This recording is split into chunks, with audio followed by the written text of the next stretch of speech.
morning, mobile station.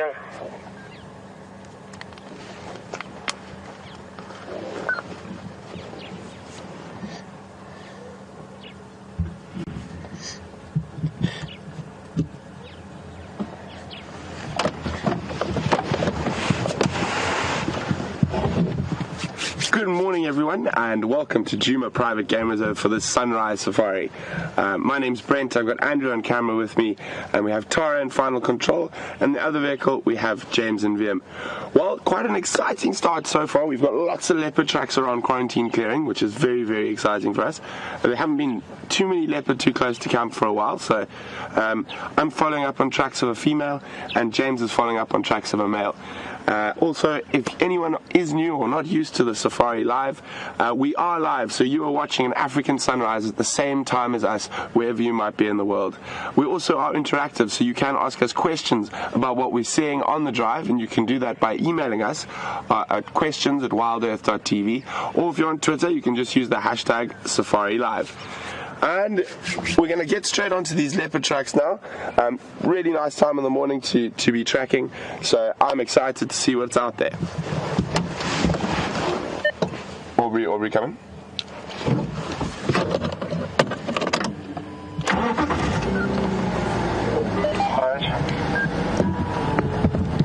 Morning, Orbs.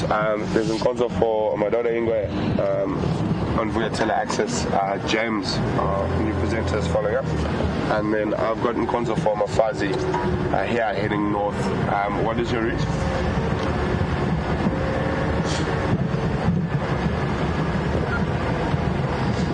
Yeah, I will try to follow along South Road. Okay, copy, thanks. I will take Gallagher shortcut. Okay, good. So there are the tracks of this leopard that we're following. Just get them from there, Andrew. Brent and Aubrey, there are also tracks of a female with this male interspersed. I've just lost them. I think it's at the junction of, I think it's Gallagher shortcut on the access. Copy, thanks James. I will continue around on shortcut and check the northern side.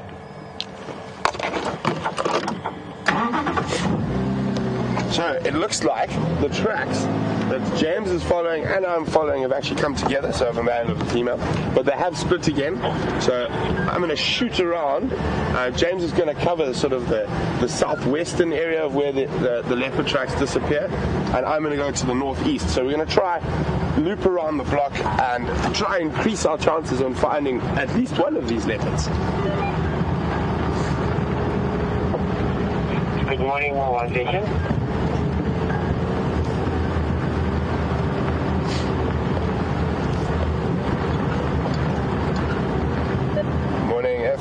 No updates yet, just tracks on Mafazi and on Madoda Ingwe on Mvula access between Shortcut and Aubrey's.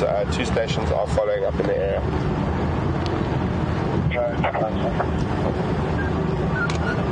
Sorry, Habib. Building? Sorry guys, Game Drive channel is a bit busy at the moment. So what normally happens at this time of the morning, where everyone's coming out from whatever lodge or wherever they are, there's a lot of planning and chatting. We're all letting each other where we go, let each other know where we're going, so we can maximize the amount of ground we cover and hopefully maximize the amount of animals we can find.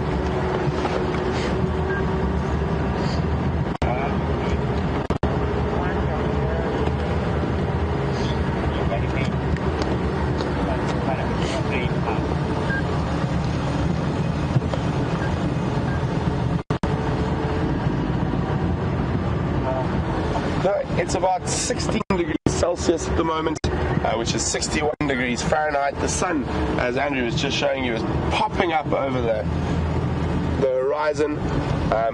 Nice time in the morning to be out, one of my favorites. Even better that we've got fresh leopard tracks to follow.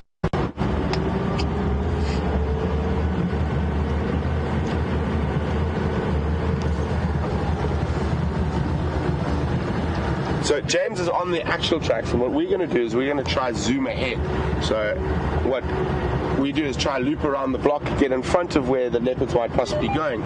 So if the tracks don't come out there, then we know for sure that the leopards are within a certain area, and that obviously makes it a lot easier for us to find. So finding animals is very much a team game.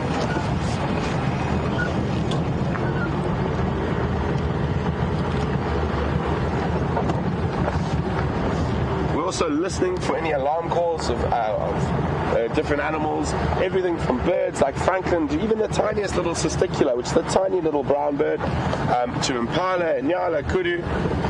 All those little things might be able to let us know where the animal might be.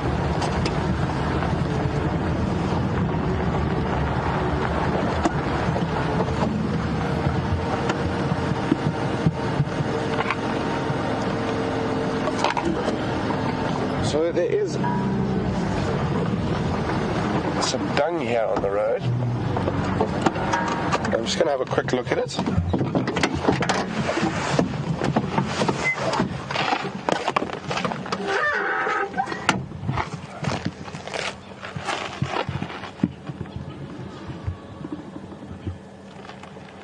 So it is leopard dung, but it is probably from yesterday at some point. It is hard already, so it's not fresh. And you noticed I did not touch that dung with my hands like I do with dung of an impala or wildebeest or anything like that. Predators have a huge amount of parasites. Oh, what was that flying across there? We're going to try. Disappearing. It was an African fish eagle with something in its talons. Don't think it was a fish. It looked more like maybe a duck. And fish eagles do that quite often. They do not only eat fish, but they will eat ducks and monitor lizards and other creatures. They are predators after all, and most predators are opportunists.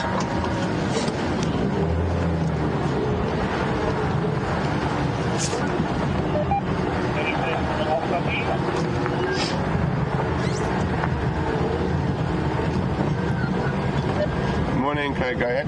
Oh, morning, Lee.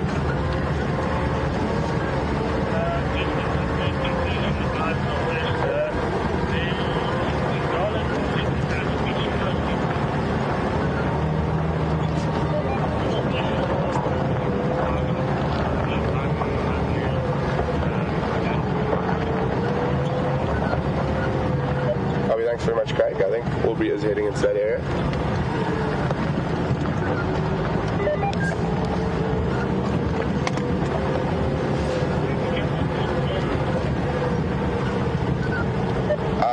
Just track some I don't have my fuzzy Ingler on Gallagher, sorry, on via tele-access. 2 stations are following up in the area.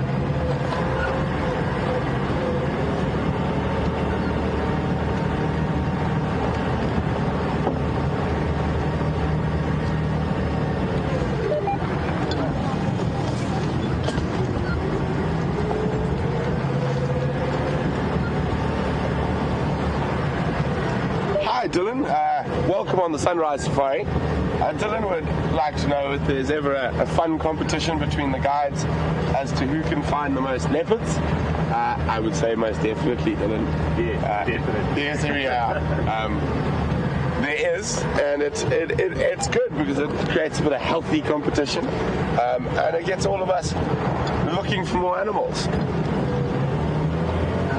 Secret, I win most of the time.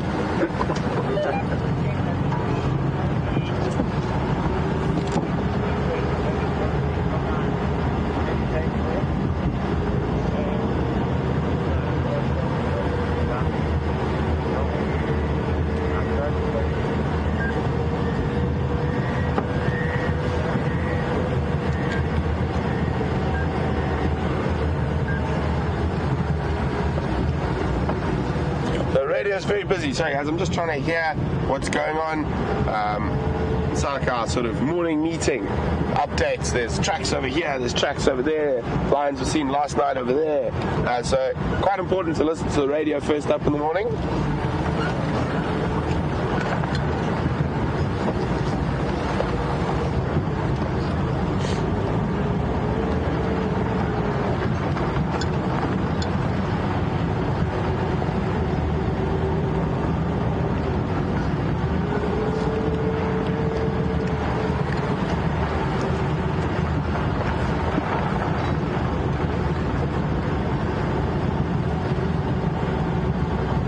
no mittens this morning. My hands are getting a bit chilly.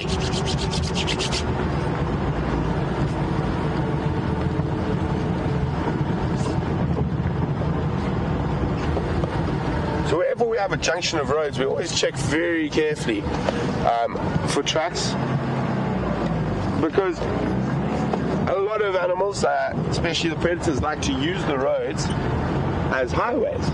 It's like a nice big game path for them.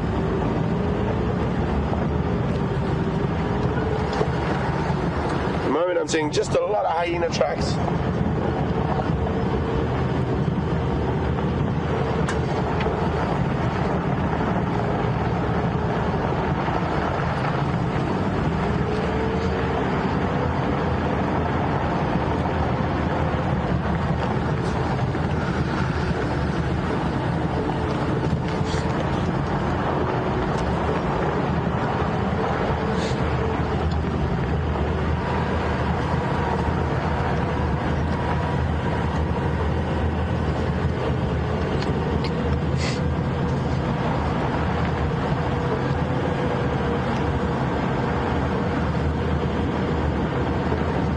What we're doing now is we've travelled quite a long way down this road, and there are no tracks coming out, so we're ruling out the chance of the leopards moving this way. So from here we're going to cut further west.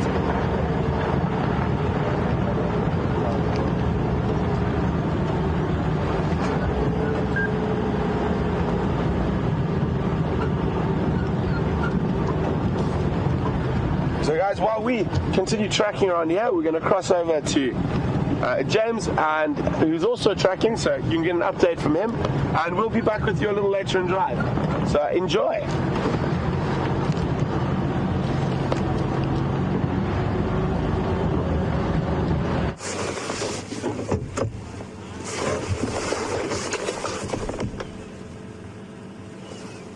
Good morning, everyone. Welcome to the Greater Limpopo Transfrontier Park and the small section of it that we operate on. Vian has found us a glorious sunrise. He won't show you his thumb because it's covered in a fairly grubby white glove at the moment. And as Brent, I believe, has told you, we are following up on the trail of two leopards, a male and a female. I'm starting to feel that my presence in the area is chasing the leopards away, but I'm going to continue on the trail.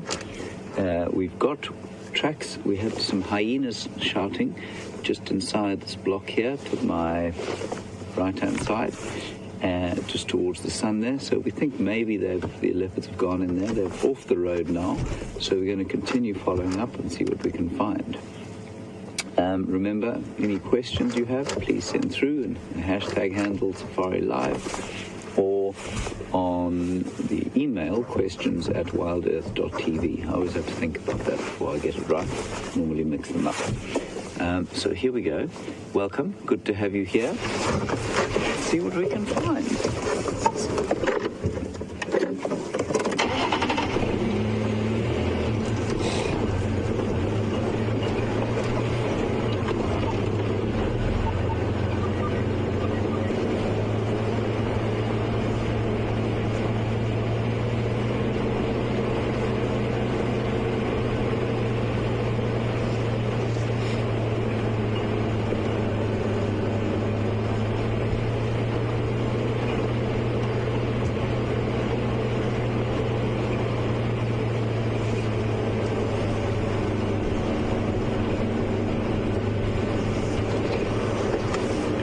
Golden sunrise this morning.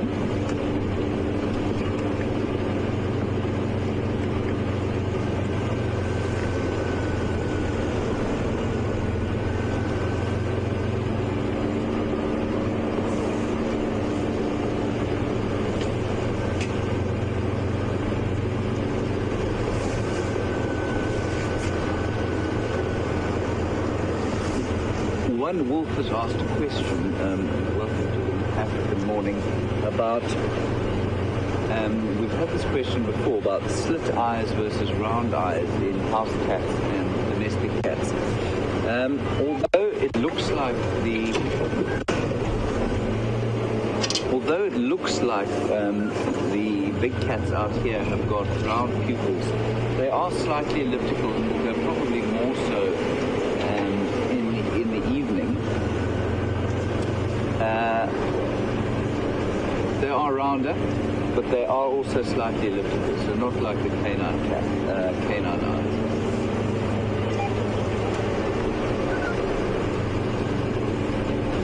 I'm just going to pay quite close attention to the radio at the moment, just while we're following up the trail of these leopards, because we're not the only ones.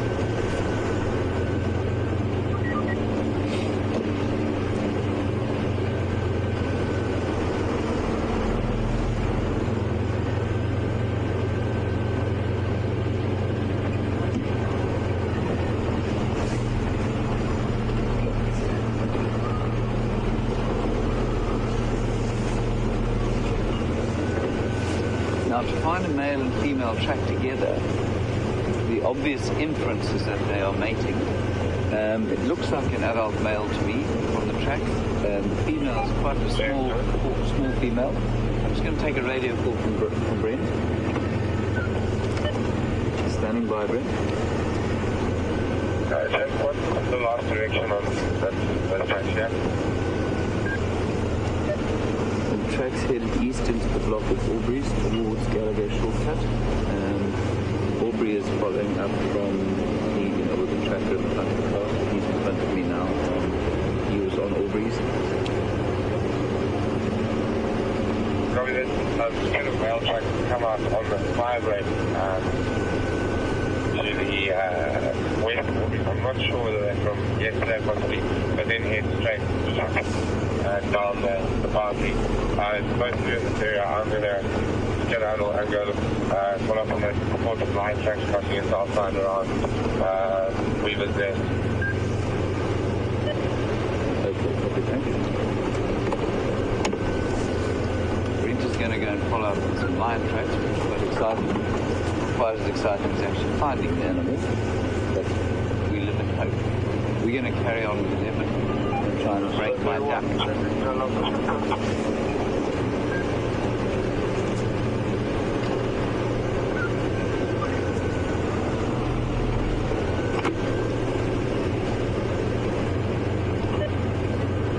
Again with that Aubrey.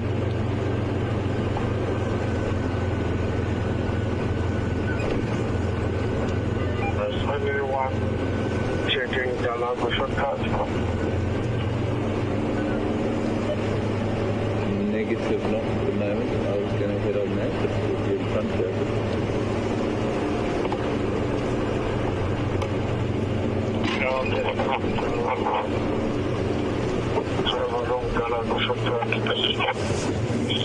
We're just going to turn around here.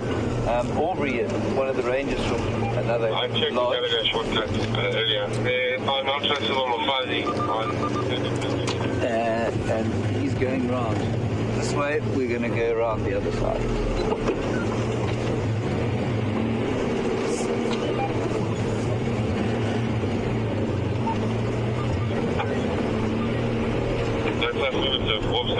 About halfway down Sandy Beach. It looks like they're in kind of slightly north of the block, sort of towards the quarry. They're going into that direction.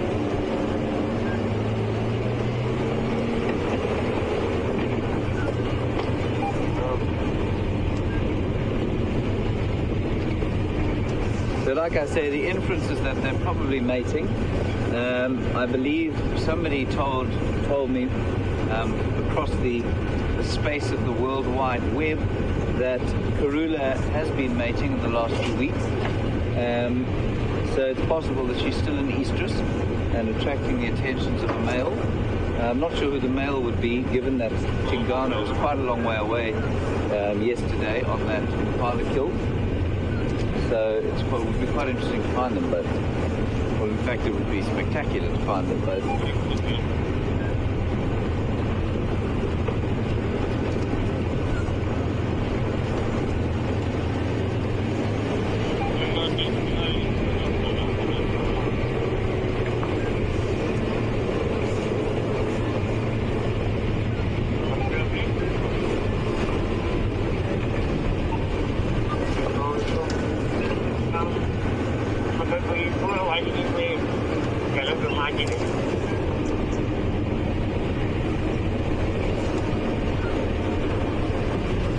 Rosalie in Georgia, welcome to the morning.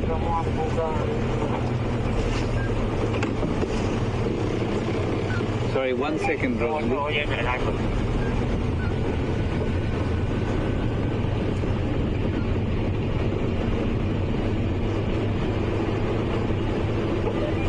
Jackal.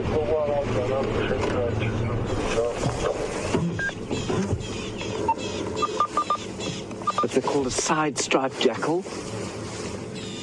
I'm just going to wait here. They're normally quite skittish. You hear the birds shouting at him?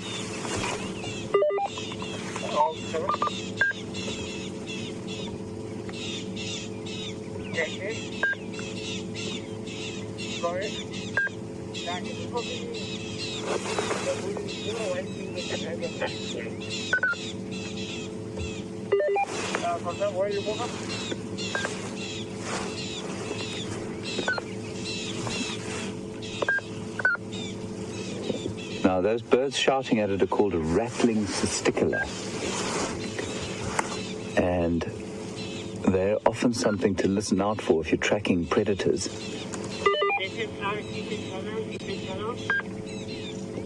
And that side-striped jackal is quite interesting because unlike most canids, it's actually quite omnivorous. So it will eat quite a lot of fruit. Here he comes. Beautiful. That's a great sighting of a side-striped jackal.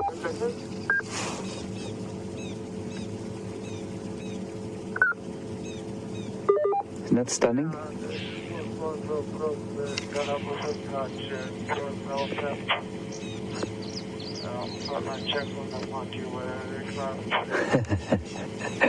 I've never had a sighting of a side-striped jackal like this. They're normally far less confiding.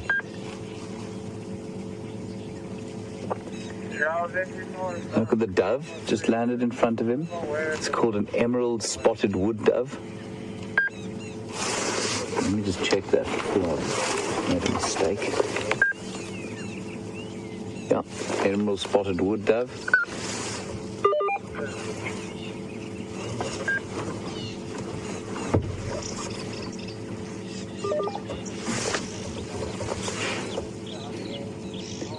And all around the dawn chorus is singing. We've got long-billed crombecs to the left. The testiculars to the right.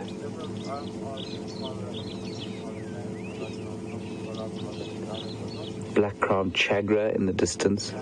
We had southern boo-boo earlier.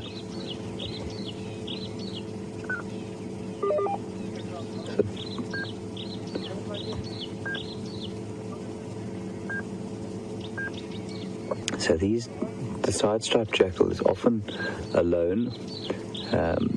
They have been known to live in, or they would normally live in a pair, but often found foraging alone.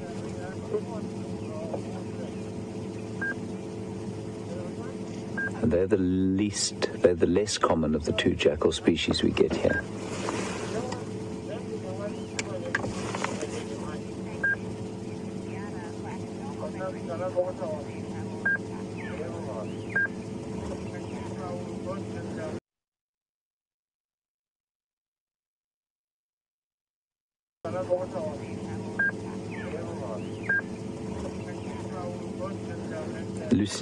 Lucy in Indiana, welcome to the morning, and that was your question we answered. Thank you very much for it.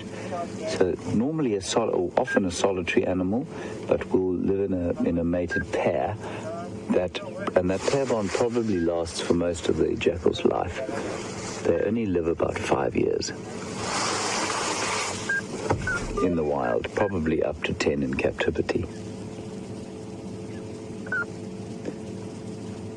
This is by far the best sighting of a side-striped jackal I've ever had.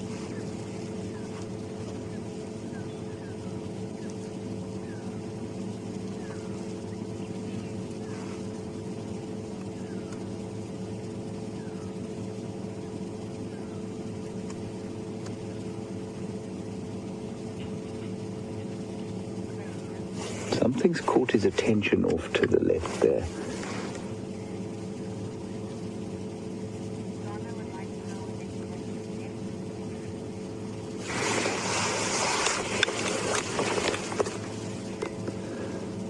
on Twitter would like to know if he has a neck wound.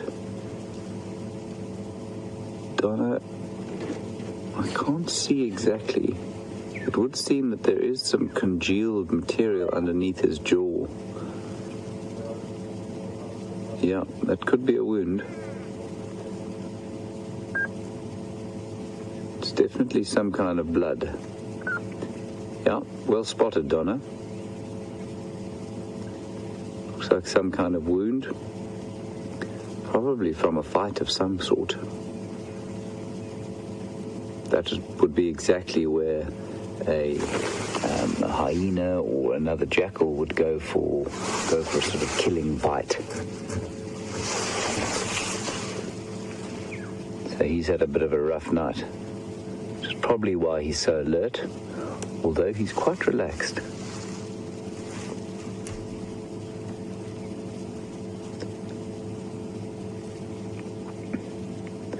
The jackal is a much maligned animal, known supposedly for its cunning. And by cunning I mean sort of nefarious mind. But they're actually incredibly stunning animals and not that common in this area. There's a glorious white tip to his tail. We'll follow him at a distance. I suspect he'll nip off the road if we get much closer than we are now. You can see as soon as we start the vehicle, he reacts.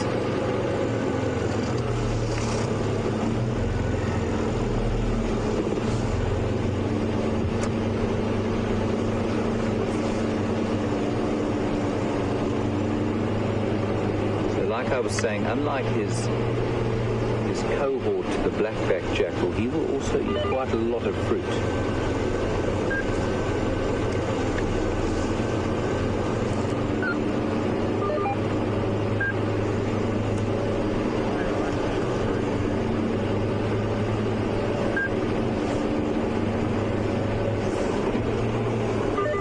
Lisa in Syracuse, welcome to the morning. Would like to know how big a jackal's territory is. It's difficult to say, Lisa.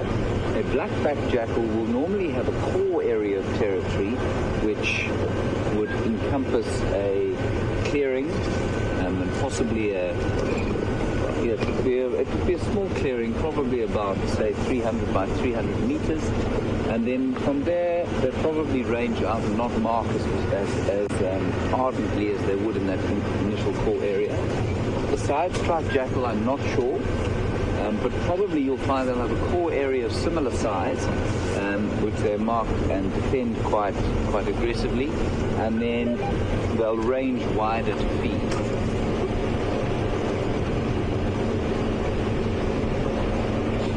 Right, well, he seems to have disappeared. So we're going to carry on the trail of the leopard.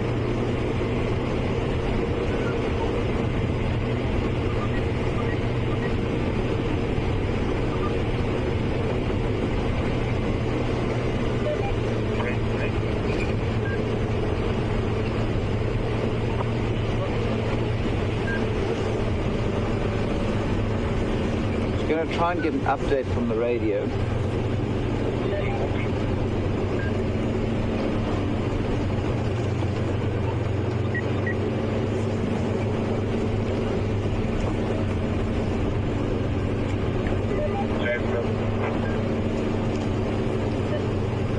By one, Brent.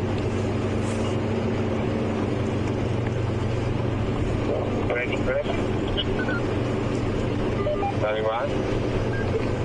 Brent, what lock are you reporting? Jeffrey in Texas would like to know if that jackal was an adult or not. It was an adult, a pretty big adult.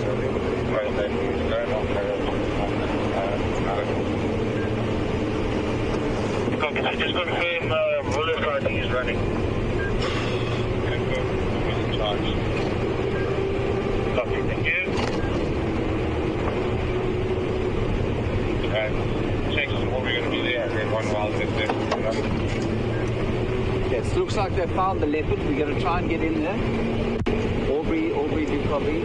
Please can you go with the location of that sighting? I'm on my way there.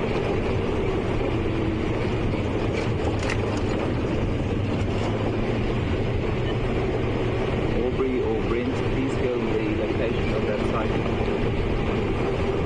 Put a hole in front of Gallagher Camp.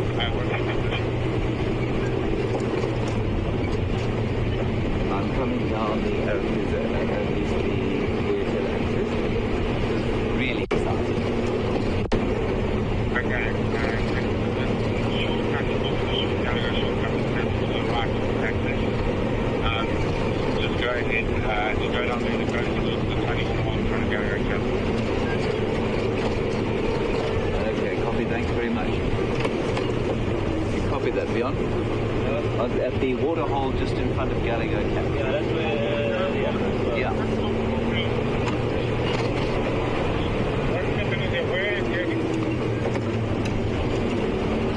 You gonna go a bit quicker?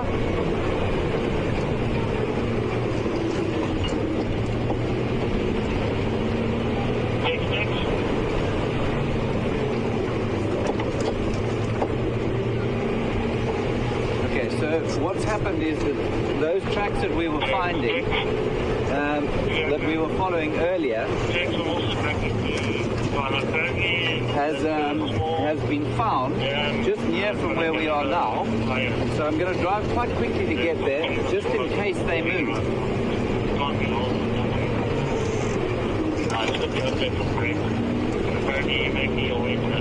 Right.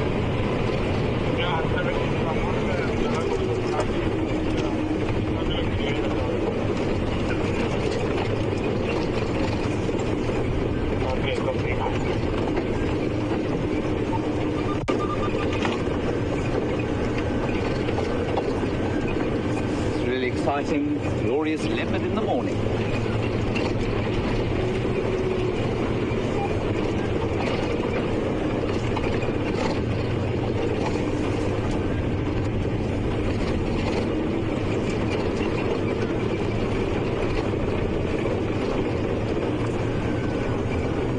Kathy in Memphis, Tennessee, welcome to the morning. Would like to know if that jackal that we saw is a dog or a cat. The jackal is most definitely a dog. It's a canid.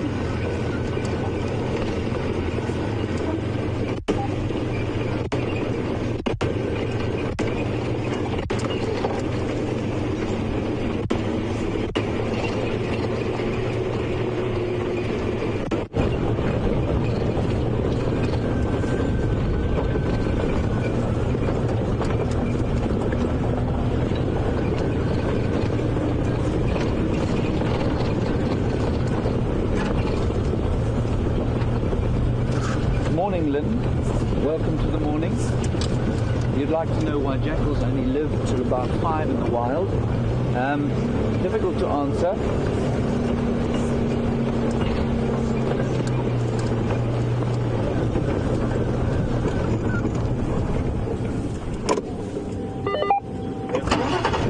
Sorry, just hold on, Lynn.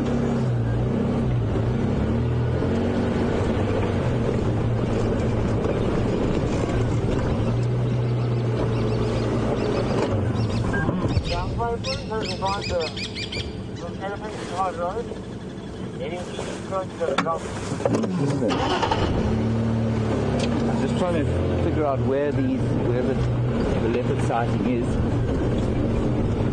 Here a road going.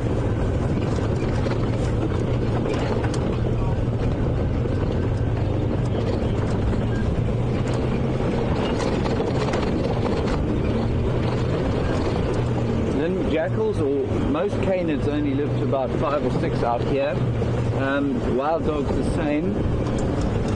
I couldn't answer you as to why they don't live as long as they do sort of domestically. They certainly live longer in captivity than they would out here.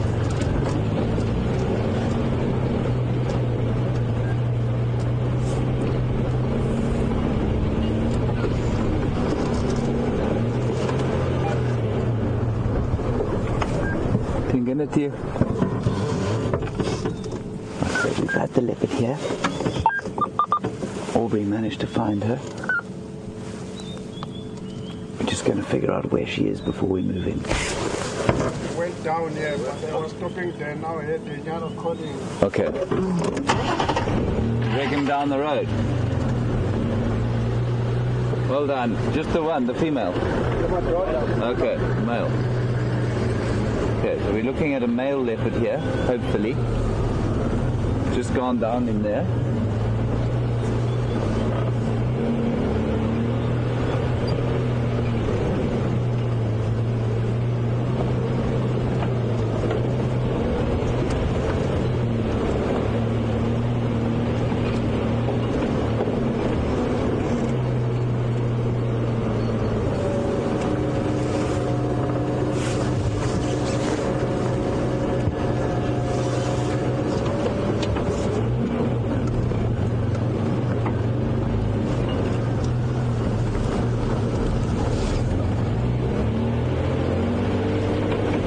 Really will be very upset if we don't find him.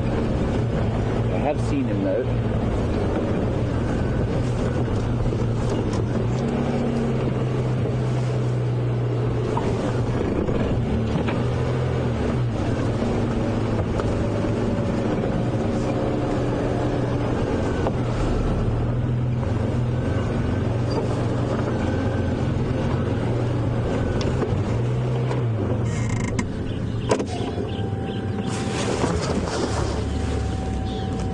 Hear the bird's alarm calling down there.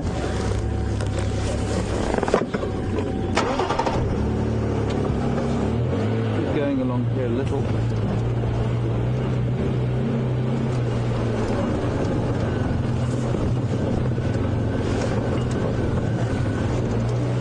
We're going to go in there. Follow Aubrey, who has actually seen the leopard. Got a better idea of its direction. There we go, they've spotted him.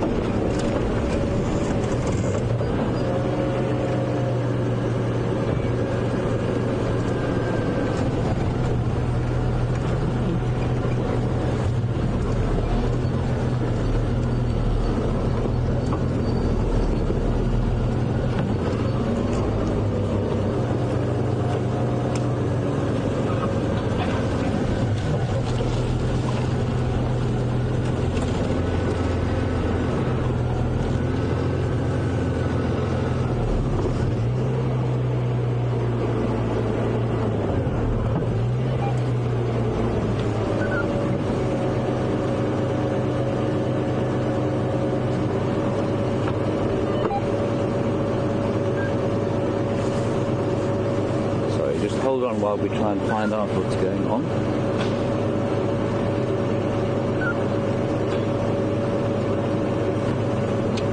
Just going to look down here briefly.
might actually have him on the road there.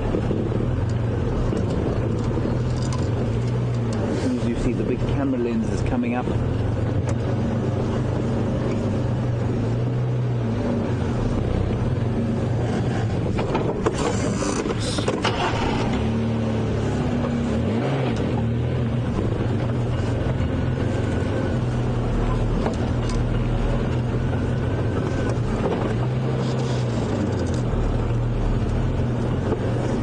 He's in there. Just off in this thick bush here. He is moving.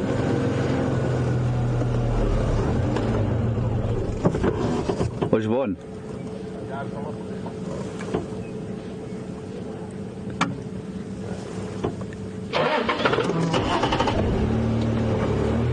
He's gone through here. We will follow up on the road. I don't want to plow through there.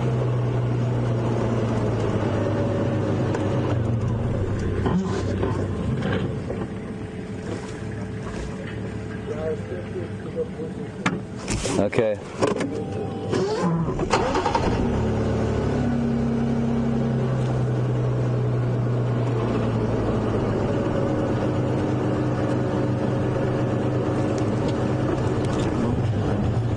We're just going to push our way in.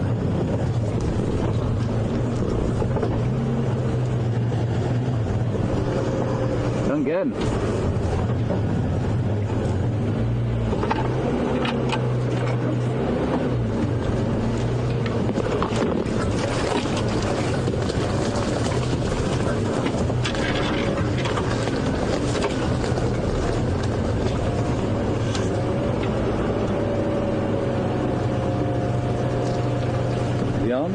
Any sight?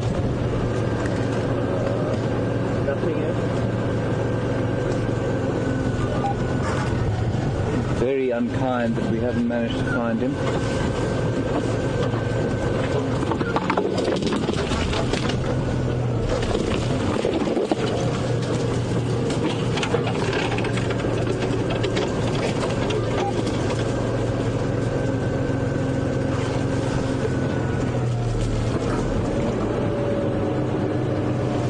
Seems he's behind us. I can see nothing in here. He's blinding me.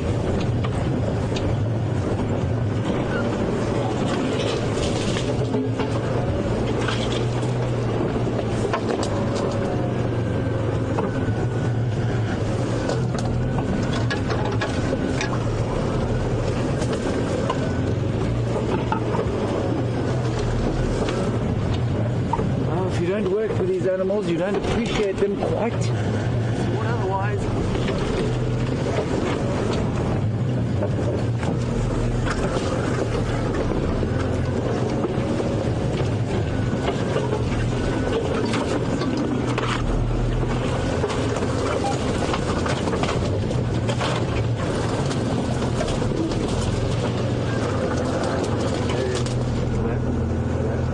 Can you see him? Yep.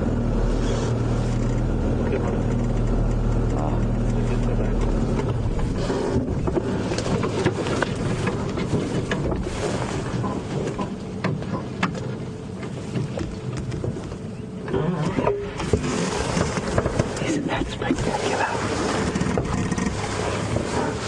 I actually can't see him. Only you guys can. I'm stuck behind a porcupine bush.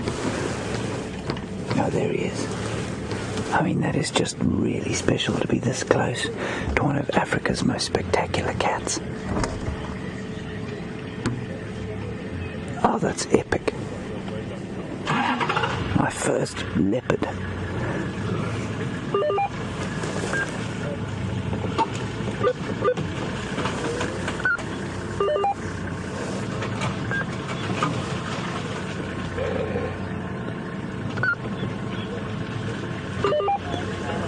I'd love to know which leopard this is. If any of you have any idea, please send through some feedback for me.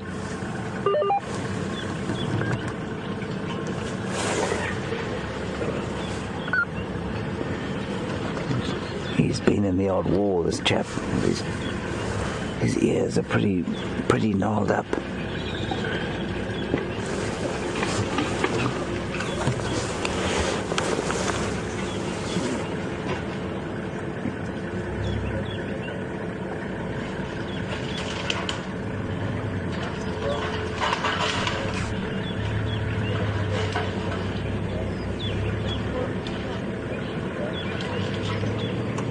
Just like your house cat having a morning clean.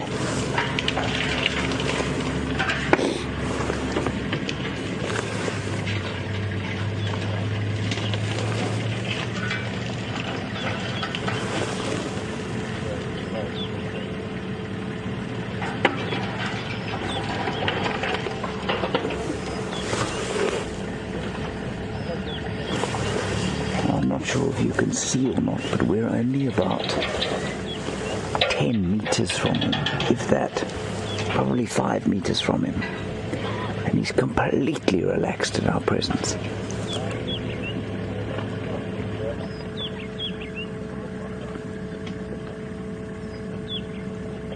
Six meters according to the camera's focus reading. Did you hear that? Vian says 6 meters according to the camera's focus reading.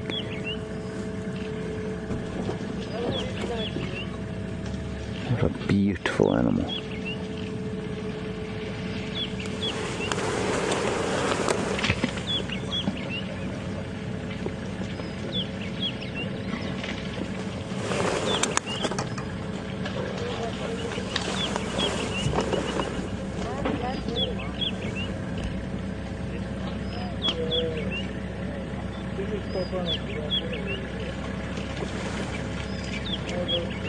The power in his front shoulders. It's a bit unkind of him to lie down backwards to us like that. I'm not going to move us at the moment. There's quite a lot of activity around him, and I don't want to disturb him too much.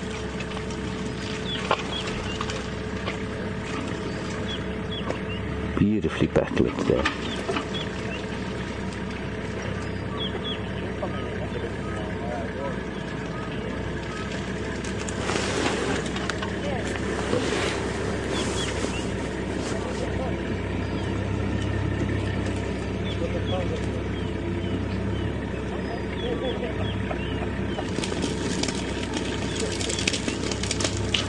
So, as far as we know, the female hasn't been seen, and they were definitely tracking each other this morning.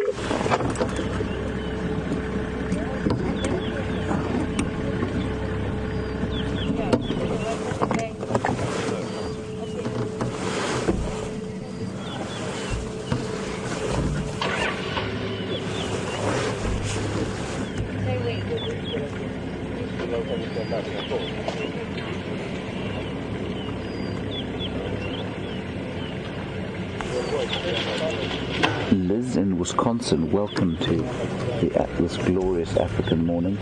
Liz, you'd like to know if he's eaten since he ate a hare with Mark. I'm assuming therefore that you've recognized this leopard, probably Mvula then. I have no idea, I'm afraid. He looks pretty well fed, but certainly not just off the back of a big kill. So he may have had another hare or two, but he hasn't eaten anything big since then. He's clearly quite tired after the evening's exertions. I'm not going to move around the front of him just yet. We're just going to leave him to go. Leave him to lie there for a while.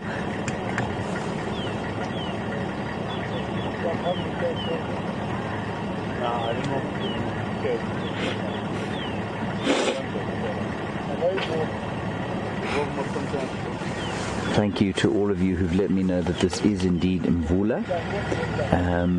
Lisa Osborne especially, who says he's 10 years old, so he's a male in his prime.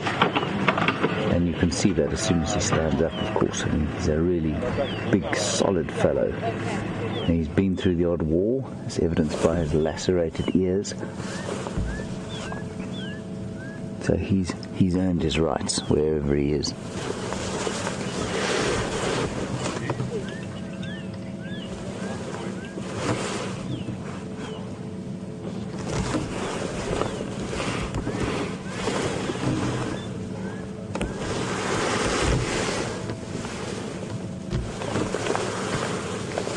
We're just going to sit here another 5 minutes or so to make sure that he's not going to move, and if he doesn't move, we'll try and get round the front of him so we can get a look at his face.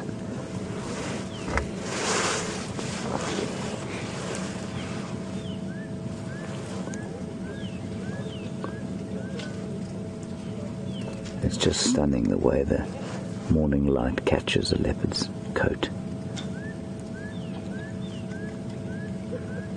There's no pelage quite like that.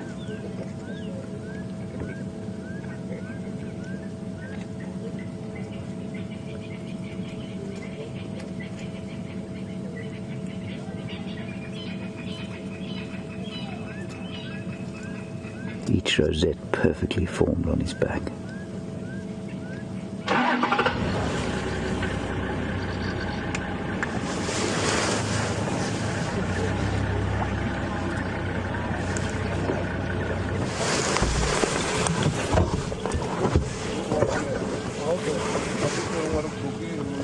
I believe he's got an eye injury, and you'd like to know if it's better. I didn't know about that, but let's see if we can't find out.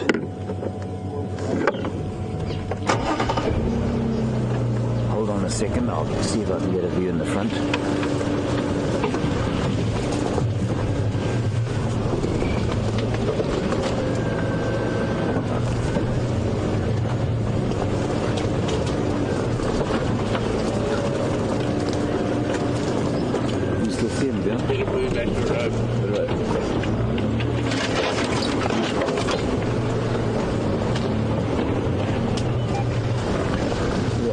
Hugely thick area here. Okay. I'm just going to go. See him? Yeah, no. Okay. I'm going to go out on the road.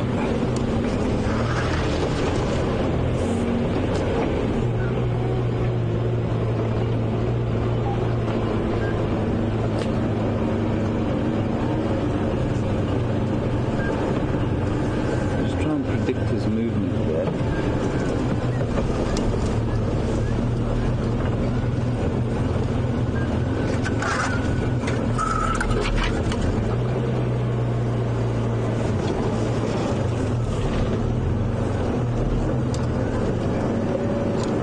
See him?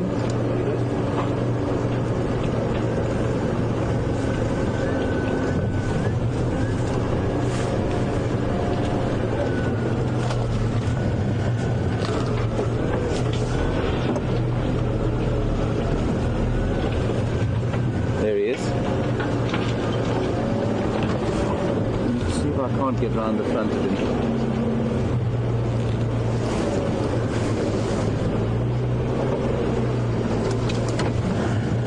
Now this will stay with him, so just hold on tight and bear with me. I'm going to try and get round the front.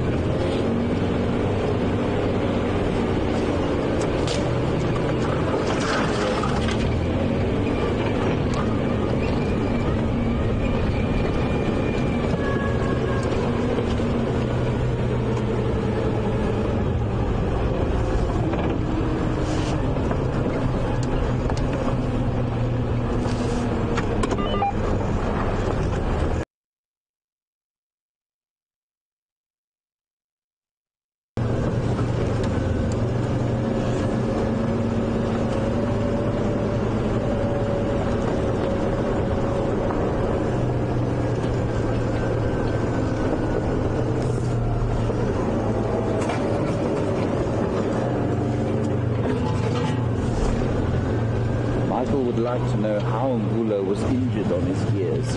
Michael, it's difficult to say,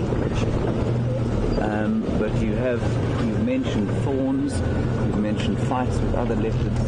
All of those could cause those injuries, and those look to me like battle scars. So I suspect quite strongly that those are fights with other leopards.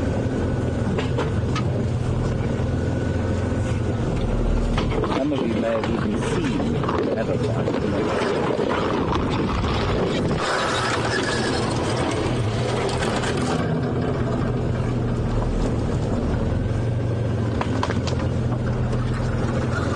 There he is.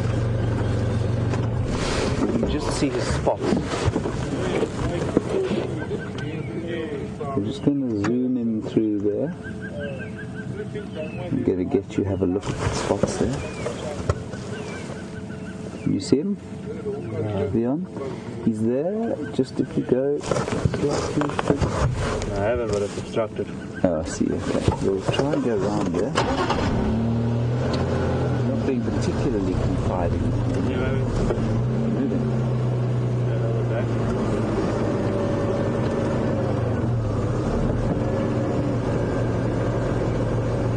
There you go. Let's just wait here and see what he does. We've had a pretty good view so far. I don't want to disturb him too much.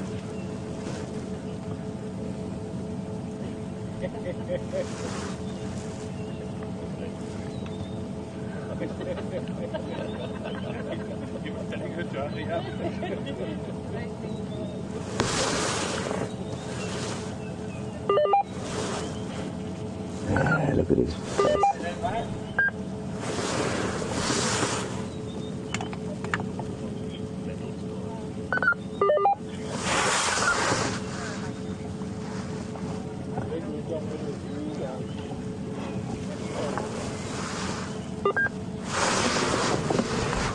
Noreen in Wisconsin, welcome to the African morning from your American evening.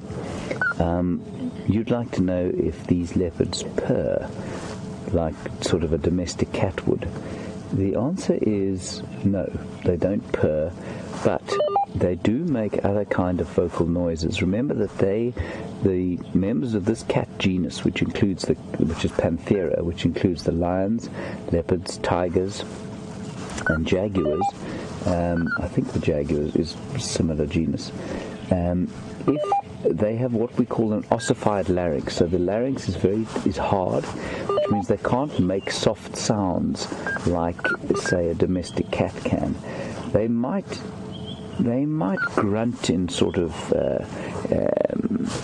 appreciation at times, but they don't purr, because remember they want to spend as little time drawing attention to themselves as possible, and any sound that comes out of that immense throat that they have, it tends to be a fairly blood-curdling growl.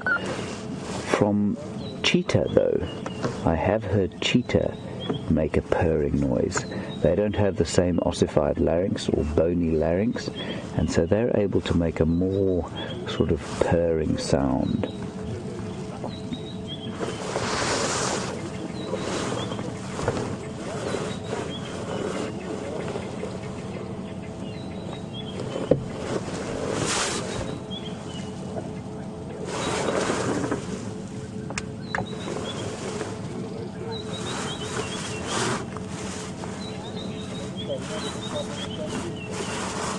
Judy, welcome to the morning. Do we get cheetahs in this area? The answer would be yes, but rarely. Cheetah, remember, is a courser, so not a stalker like a leopard is, and so they need space to run. And this area is not ideal if your top speed is over 100 kilometers an hour, that's 60 miles an hour. You can imagine trying to run at that speed through this bush.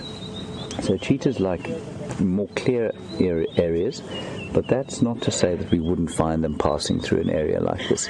They tend to be less territorial in the face of pressure than the other cats, and so, yeah, we may well find them passing through here, but they're not common.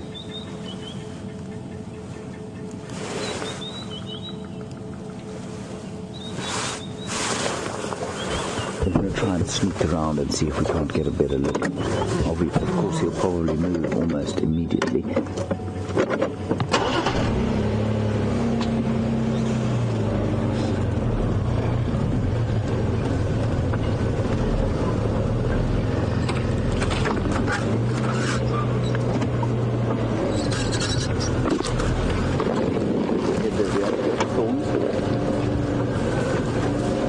Everybody duck down.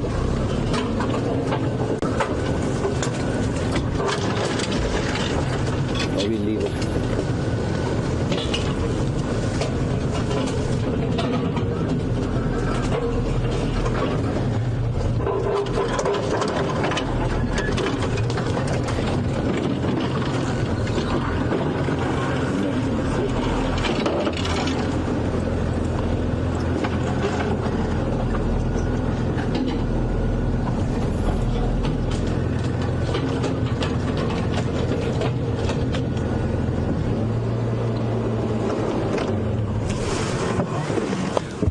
get a view of him from here, so I'm going to have to go around the other side if we get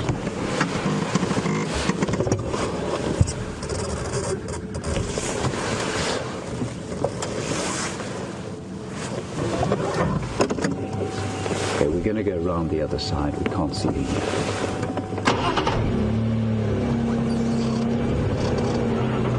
Asponag. Dajiga kwale.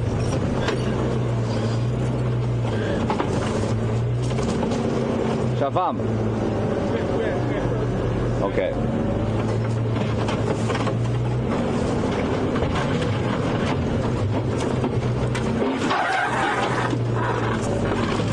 My may destroy the vehicle process of this little exercise.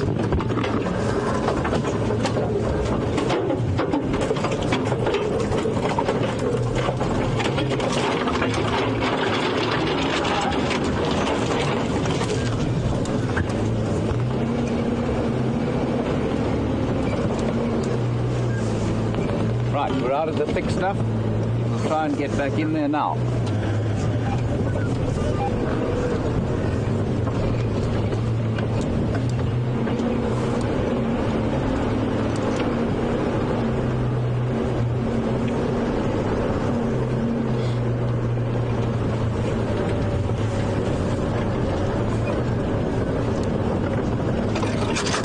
This looks like a better area to go into.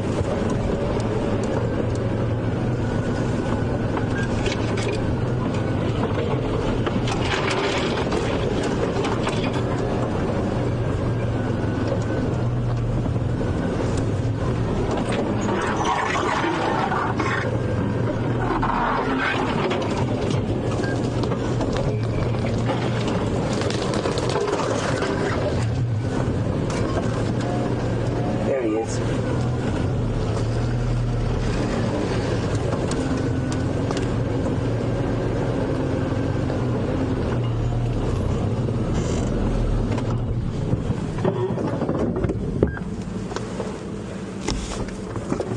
Pull slightly back so that you get a better view of his face.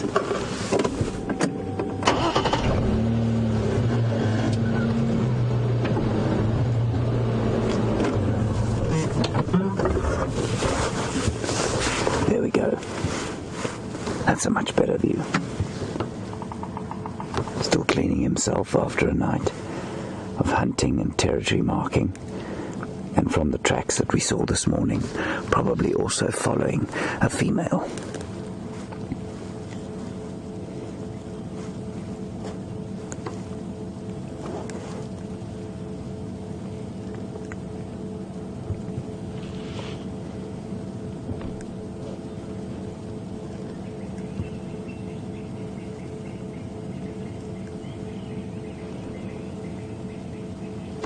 It's such a privilege to spend time with a cat this relaxed. Green? Yeah, we want to go. Okay, I can see. Get on.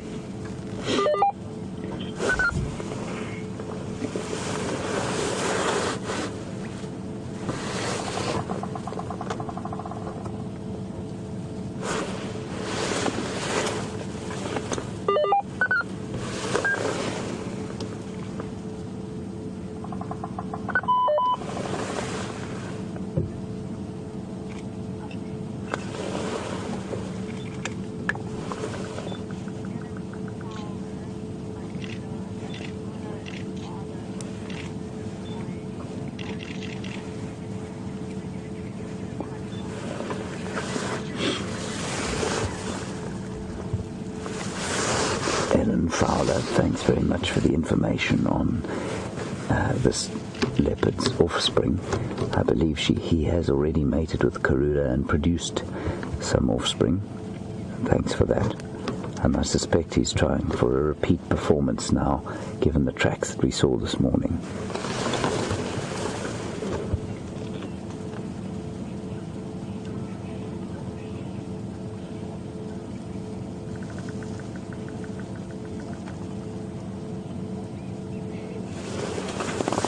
I'm sure a lot of you know this, but the most sort of accepted way of identifying leopards is from the unique spot pattern that occurs just above the whiskers.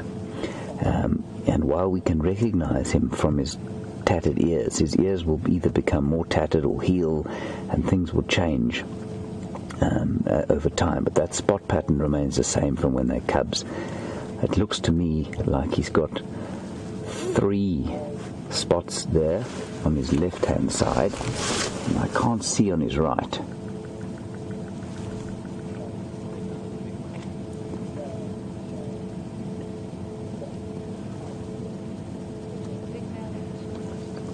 And so often what happens is that a new leopard will come into an area and people will start guessing frantically as to who he is and where he's come from and who his parents could be and who his mother could be, and we get very enthusiastic about predicting the family trees.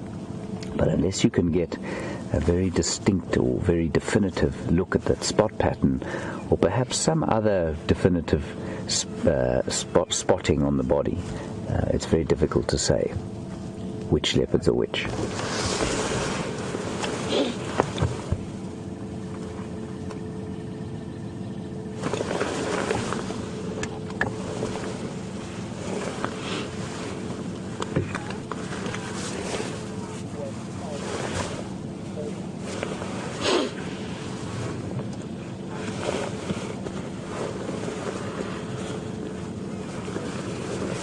Lisa in Syracuse, welcome again.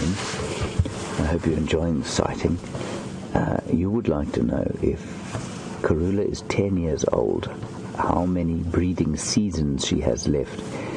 Well, we wouldn't really talk about breeding seasons with leopard. We would probably just talk about it in terms of litter. If she produces a litter, and that litter survives, or even one of those cubs survive, they will stay with her for about 18 months to 2 years.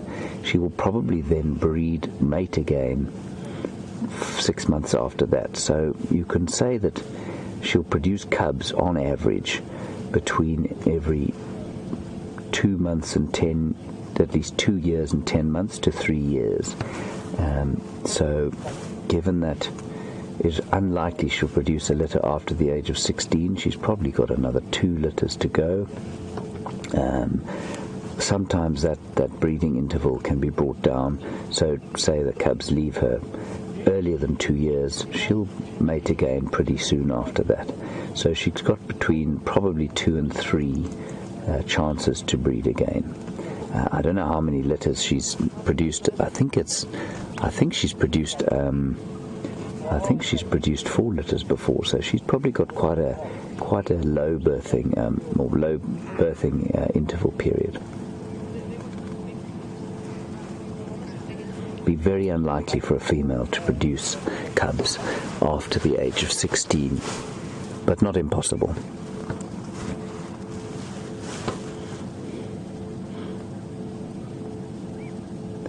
Now you can imagine, some of you have been with me for the last few days while we've been chasing around leopards, how easy it would be to miss an animal like this in the grass, how many we may have driven past.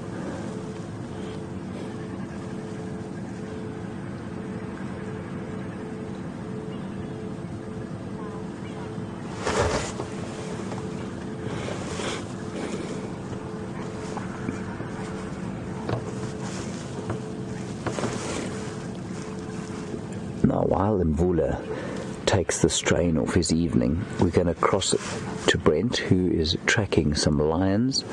I'm not sure which pride, but let's go and see how he's doing.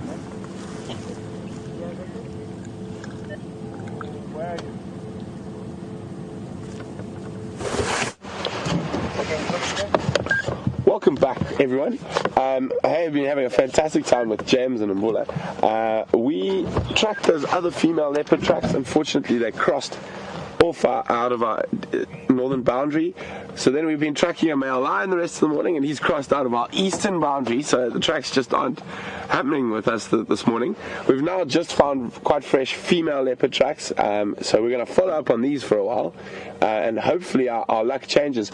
We heard some kudu alarm calling earlier, but it was really far from us and we couldn't figure out exactly, and it was in one of these big areas where there's no roads. So hopefully whatever they were alarming looking at does venture out onto a road, or we are able to track her to where she is. Let's carry on.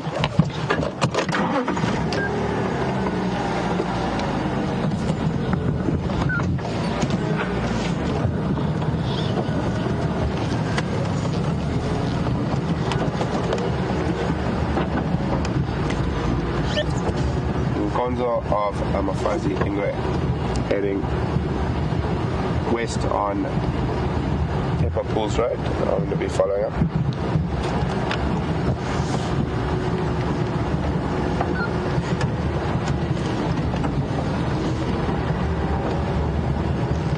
So we're going to be checking very carefully. There's a split in the road coming up, and one of the splits goes straight to Buffelshoek Dam.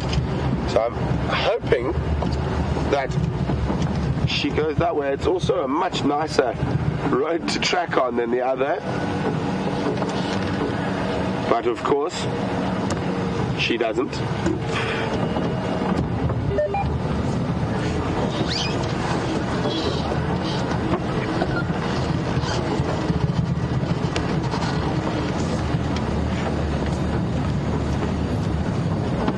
Oh dear.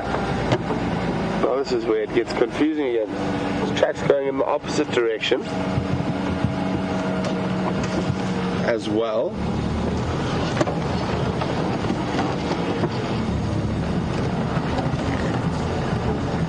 Let's check here.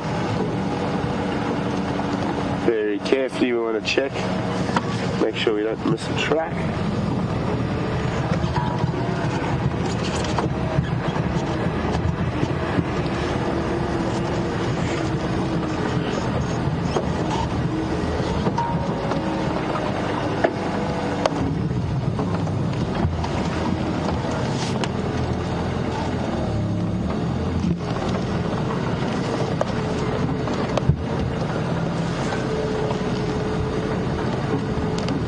So it doesn't look like she came down here. It looks like she did a little U-turn over there. Let's go back to that last track and see what was going on.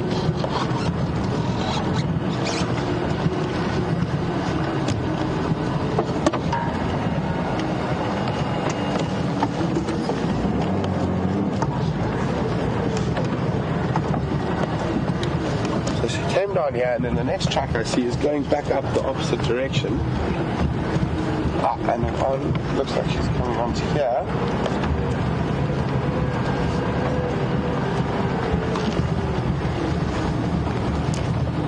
Any tracks there on your side, Andrew?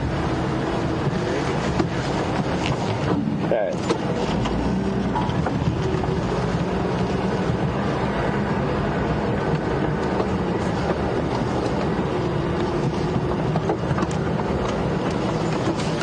So I'm just going to jump out of the vehicle for a second and see if I can figure out exactly what's going on.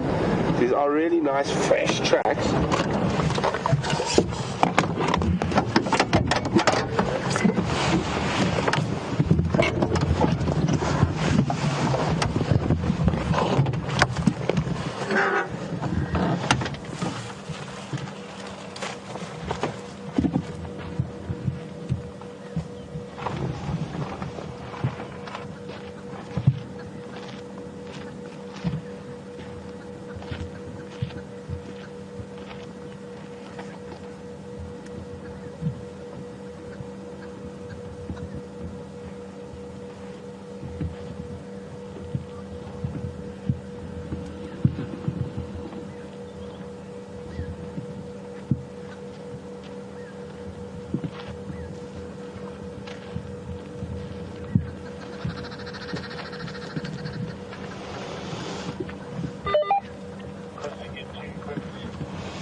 Very, very strange happenings here.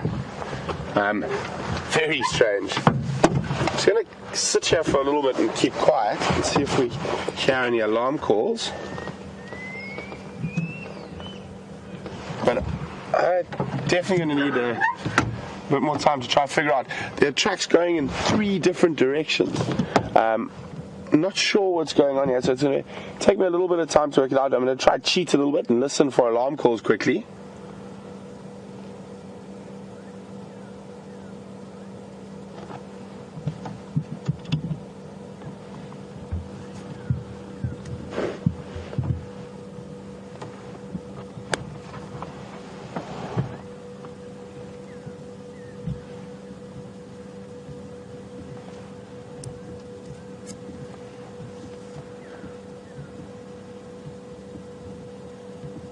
We don't hear anything just yet.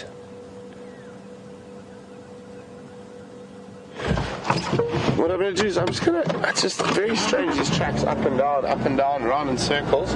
I'm just going to take a guess quickly and shoot down towards Buffelshoek Dam, and then if we get nothing there, then I'll come back to this area. Let's see. Well, there we go.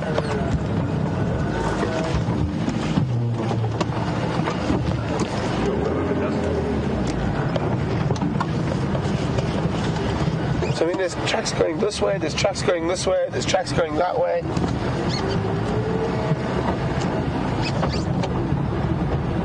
Very strange. So trying to check down this road a bit further. The general direction was this way, towards Buffelshoek Dam.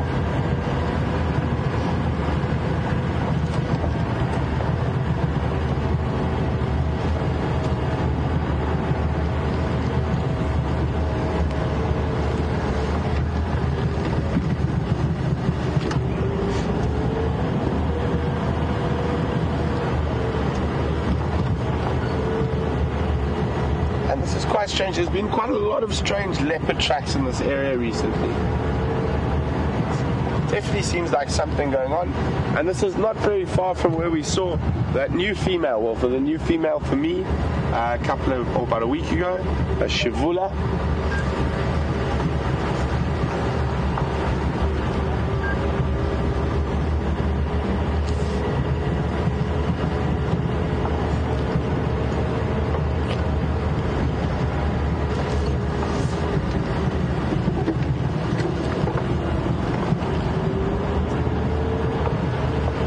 So in case you guys are new, we are live, so you're tracking a leopard live with me in the African bush, Djuma Private Game Reserve here in South Africa. We're also interactive, so you can send us questions, and you can do that by emailing us questions@wildearth.tv, or you can use the hashtag Safari Live if you're on Twitter.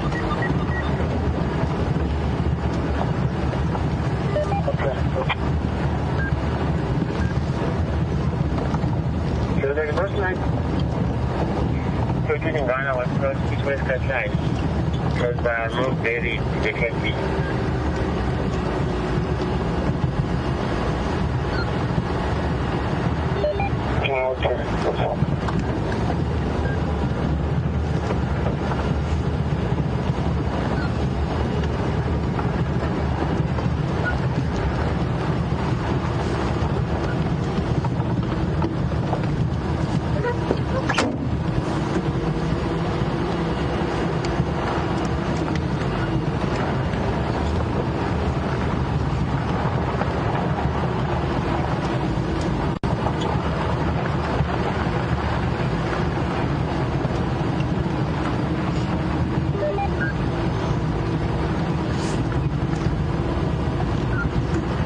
Hi, Marianne from Arkansas. Welcome on the Sunrise Safari. Marianne said, could it be a mating dance from all those tracks going in different directions? I don't think so, Marianne. It's just the tracks of a single female. I don't think there's more than one leopard there. So probably not. I think she either heard something or smelled something that kept her interested in that area. So I'm just double checking that she hasn't come down towards the water. If she hasn't, we're going to loop back around and go check in that area again. But yes, the boundaries have been my nemesis today.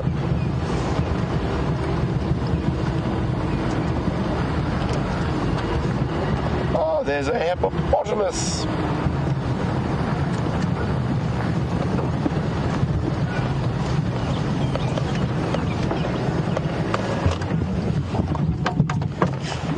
So at Buffelshoek Dam now. So let's stand by for a few seconds and listen again. And have a look at the hippo.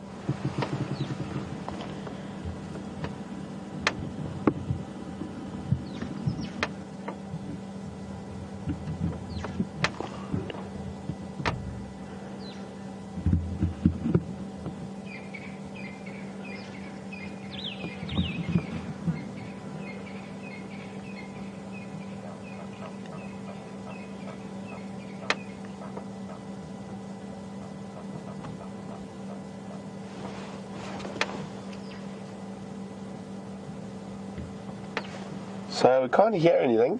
Still listening for alarm calls. Looks like a young hippo bull who's got Buffelshoek Dam to himself.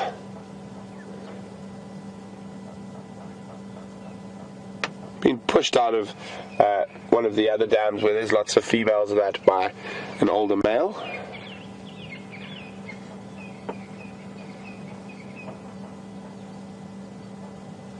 Very quiet here at Buffelshoek Dam. I'm going to continue on. See if we don't have any other luck with those tracks.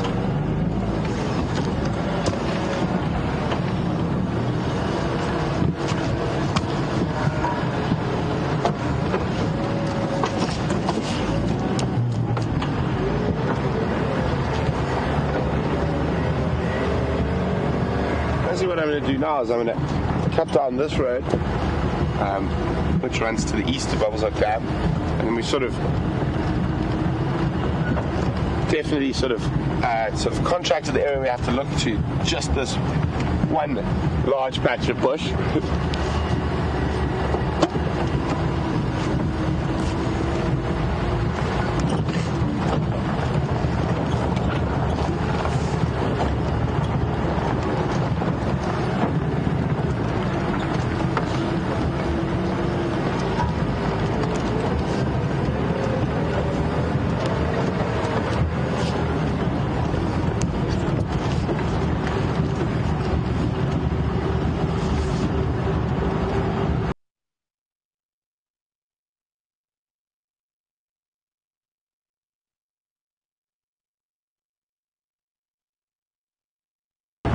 Question,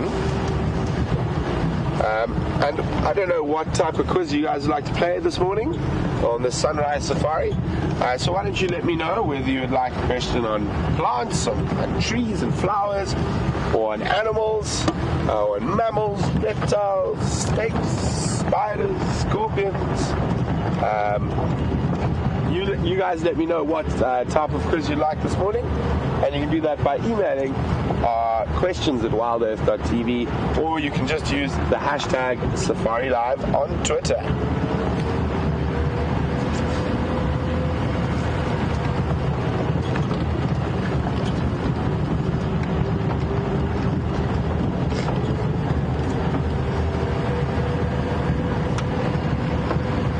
Anything?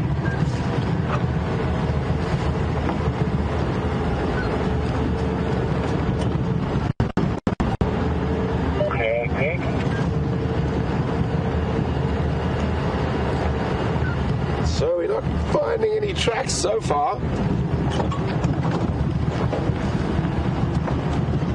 So while we keep searching, We're going to cross over to James, see how he's doing with Mvula, and we'll be back with you a little later. Perfect.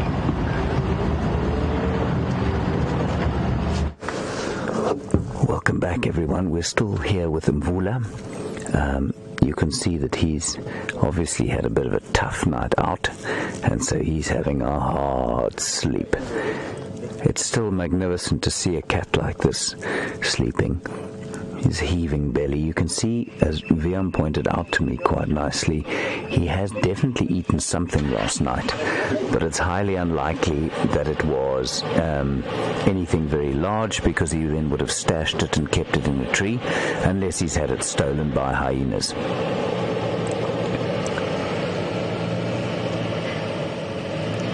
It may have been another scrub hare or two.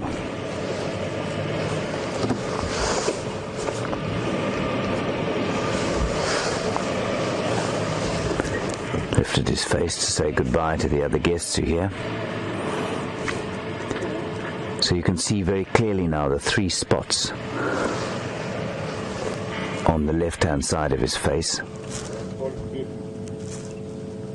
Oh, his eyes are getting very heavy and out.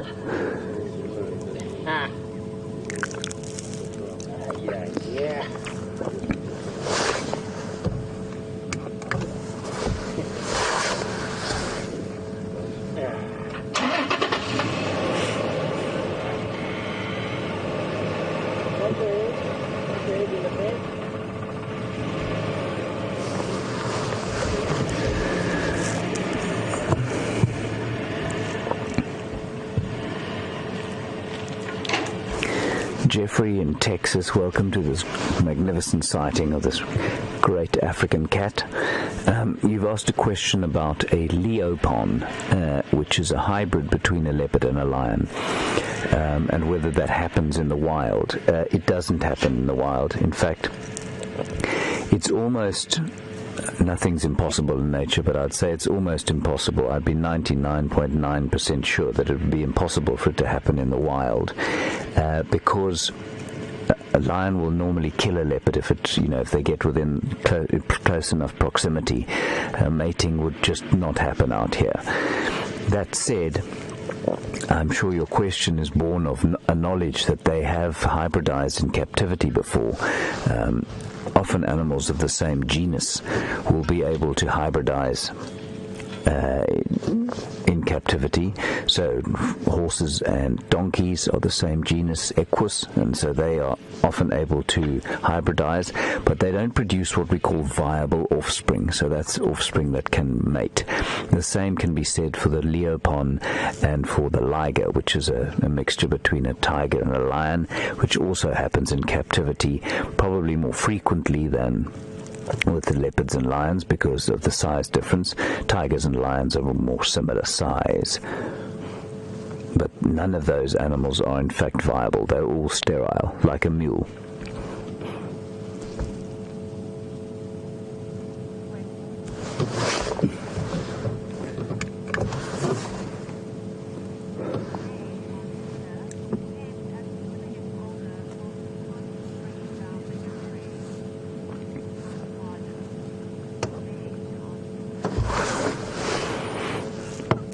Welcome to this great sighting of Mvula.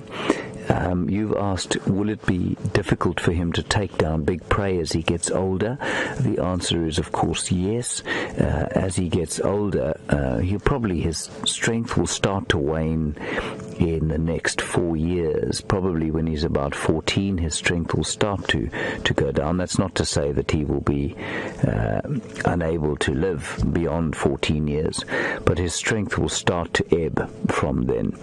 And so his ability to take down things like an adult female kudu, which is probably around about the size limit of what he can take now, his ability to do that will slowly disappear with his strength.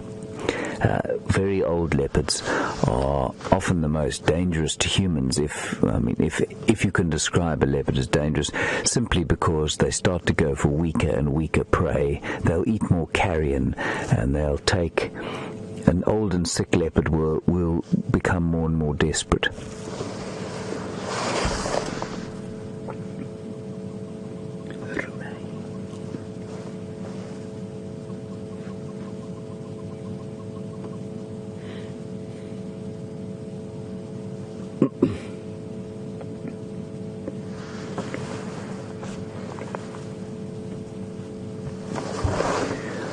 Going to pull out, and while Mvula rests his weary head in the grass, I'm just going to tell you about a tree, or ask you about a tree first.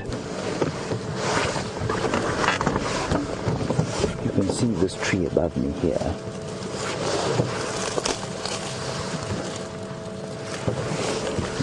Maybe also I've seen the leopard's ears twitching as I picked it.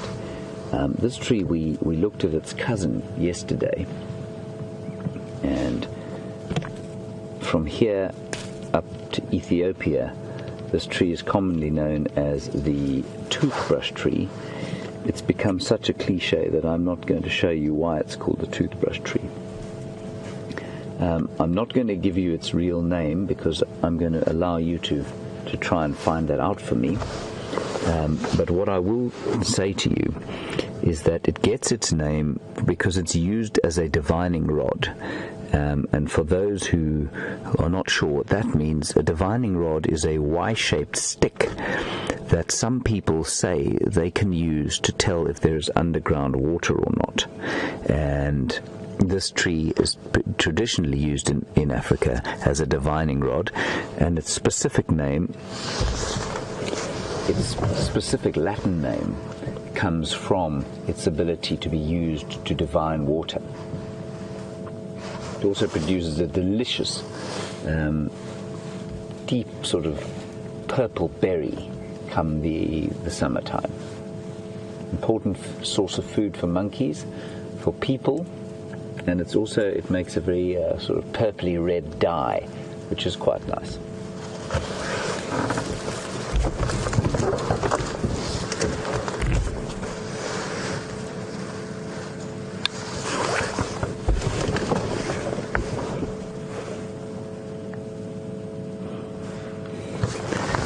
Very common tree for Mvula to mark his territory in because it's so seldom eaten.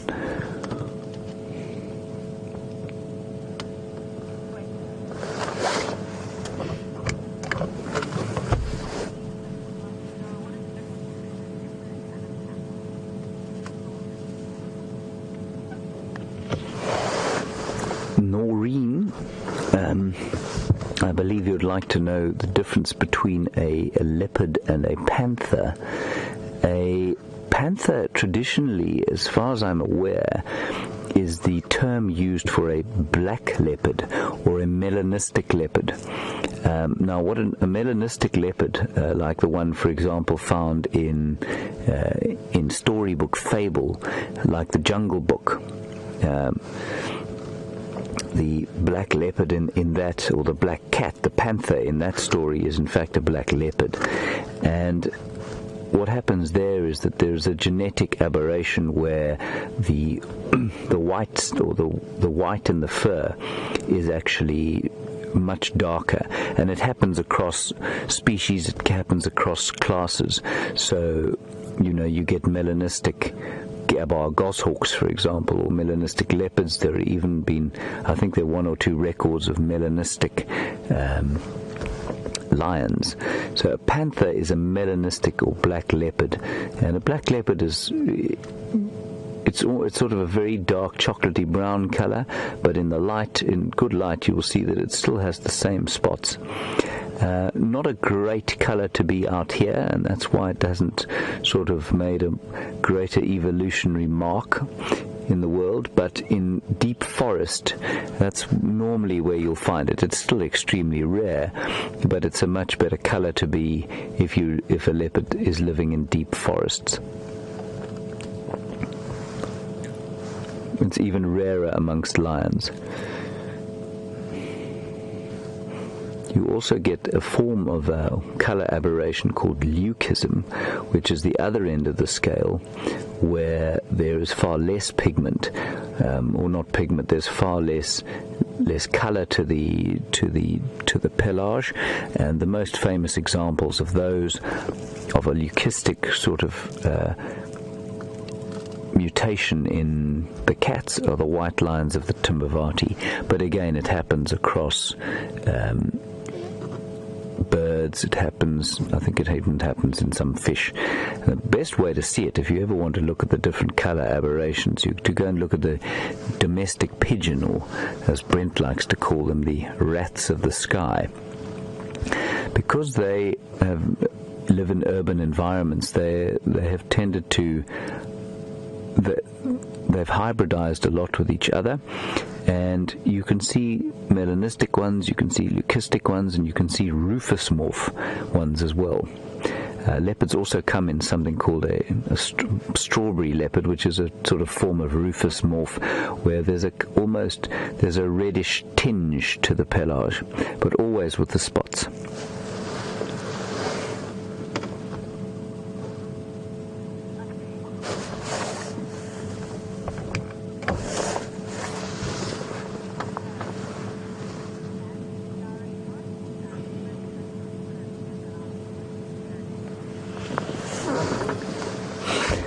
We haven't had an answer to our quiz.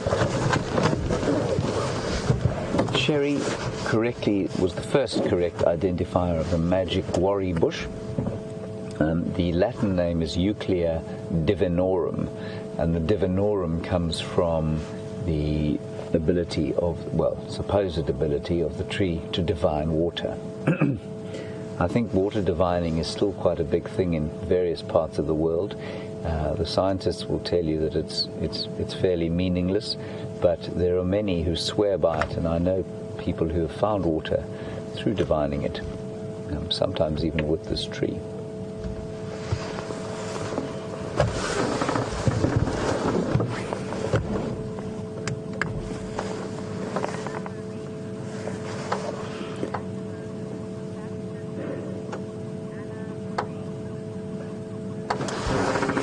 Anna Marie's got a question about jaguars and panthers. Anna Marie, jaguar is also a member of this genus, the Panthera genus, along with tigers and lions. And yes, you would also get a melanistic or black jaguar in some cases. Probably, I'm guessing here, but it's probably more common there where there are jaguars in South America, because there's less savanna, so they would spend more time in the deep shade of the jungle or the Amazon forest. So yes, you would get a black jaguar, and some people may call that a panther.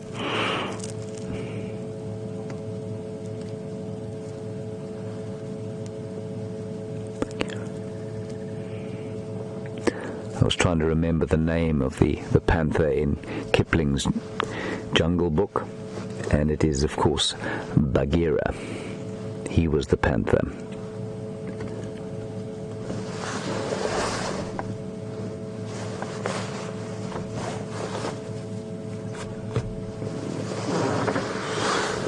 I think we're going to leave Mvula here to lie up in the shade. I don't think he's going to do much for the rest of the day. That said, we may come back and find that he's killed a kudu, and then I'll be proved wrong. But let's go and check out some of the water holes. The weather, the heat is starting to build a bit, and there may be a few animals coming down to have their breakfast drinks.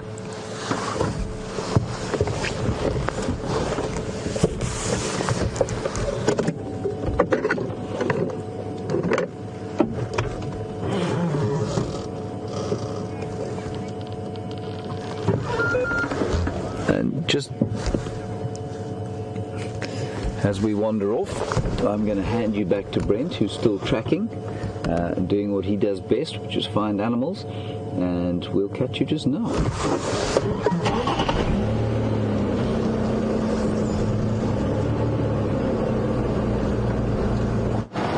Welcome back, guys. We're still hot on the tracks.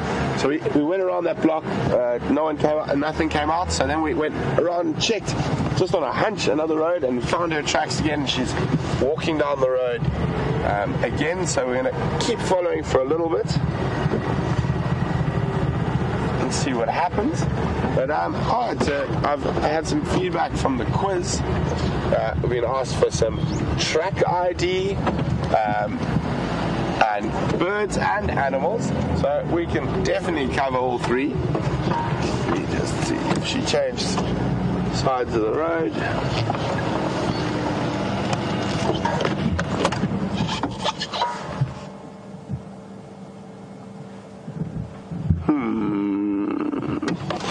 Disappearing leopard tracks.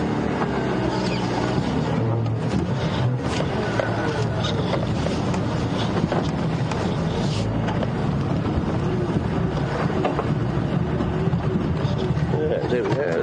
This is the last place I had them.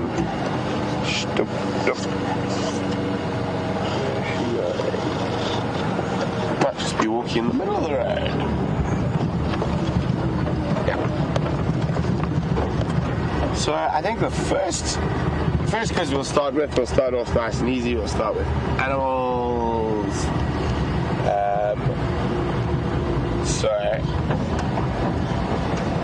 Not that we're seeing many of them this morning, but we can definitely think about some good questions for you guys. She's back on the road. So, a good animal question.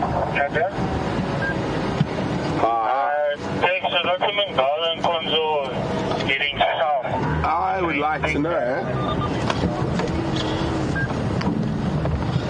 what is the highest a leopard has ever been recorded in Africa? What is the highest in feet or meters that a leopard has been recorded in Africa? And where was it and in which country? What was the highest a leopard has ever been recorded in Africa? Where was it and in which country? So we mix a bit of geography in there as well. And you can send your answers to questions at WildEarth.tv, or you can just use the hashtag Safari Live if you're on Twitter.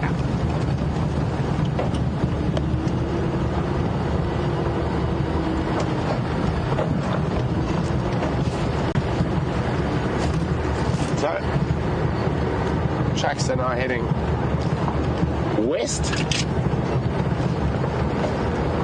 down the central road.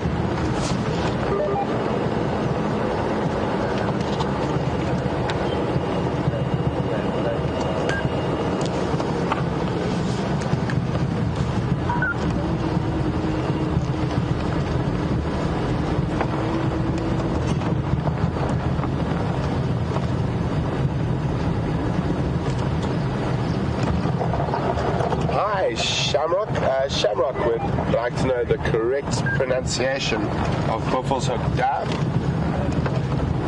The correct pronunciation is Buffelshoek, which translated basically means buffalo corner.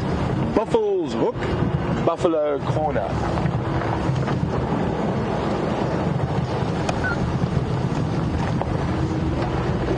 I'm starting to wonder if these tracks are not the same female leopard tracks I had very close to quarantine clearing earlier this morning.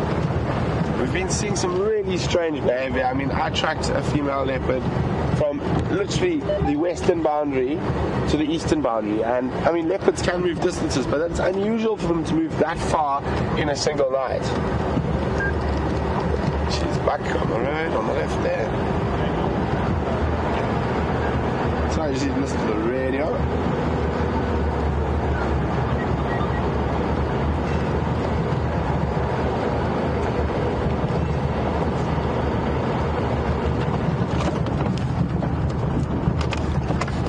Seen any ellie tracks this morning,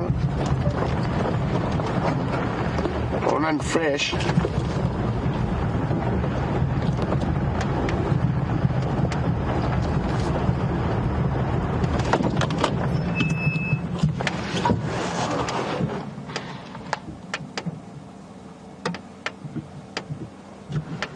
was listening for alarm calls. I thought I heard something there.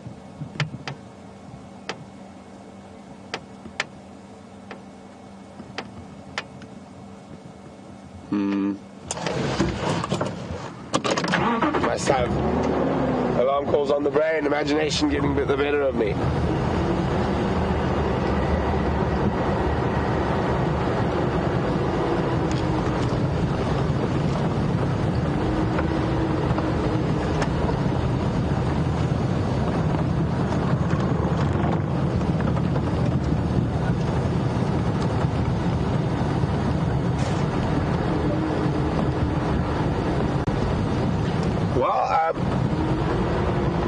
Well done, Suzanne. Suzanne has got half the question right. I can't remember the exact height myself, that's why I was asking. But it was on Mount Kilimanjaro in Tanzania. There was a leopard actually found frozen in a glacier. So that is the highest recorded leopard in Africa on Mount Kilimanjaro.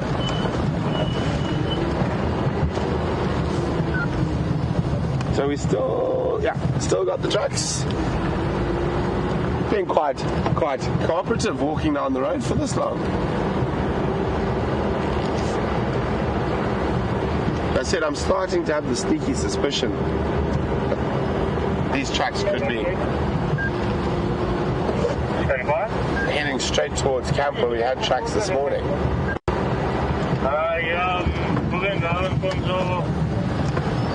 Coming from Regulating south towards the camp.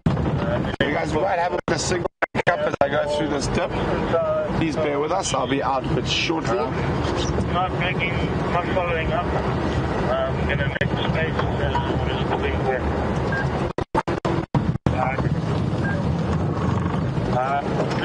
Takes about an hour.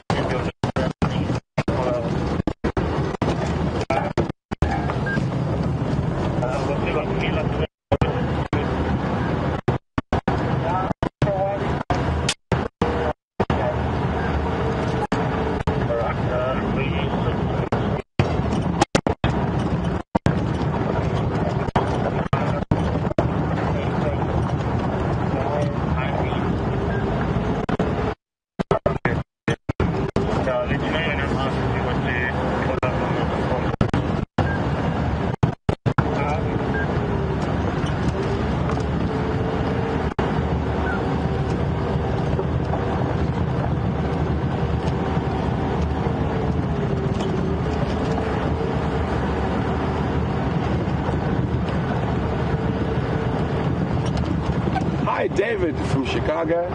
Welcome on Sunrise Safari. David would like to know, do we ever see venomous snakes while driving around? We do, David, but not that often. Quite a lot of the snakes will pick up the vibrations from the vehicle and move away.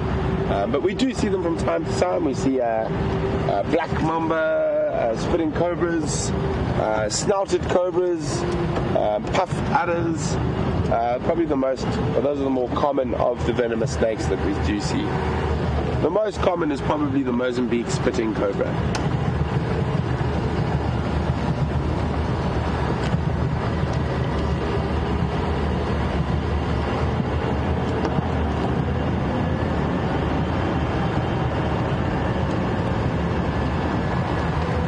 Oh, look what we found. Marching along the road.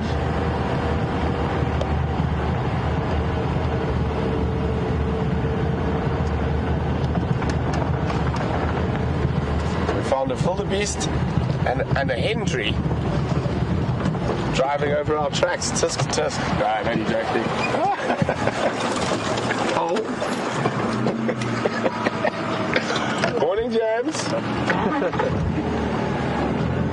morning, Ben. How are you this morning? We are full of joy. You are full of joy. Yeah. So that female leopard track comes all the way from the eastern boundary. And goes where? I'm going to go double check on the last tracks where I had it. I think I've just destroyed my camera. Sorry about that. And Morning mobile. we left sleeping. No, I heard. I'm going to go check. So I think there's another set of female tracks there on Sandy Patch. And I think that might be Shadow coming across from Arethusa. Shadow. Yeah, it comes straight off on Impala Plains and comes straight across. So I don't think it's the same set of tracks. So there's something going on with these leopards. Something going on.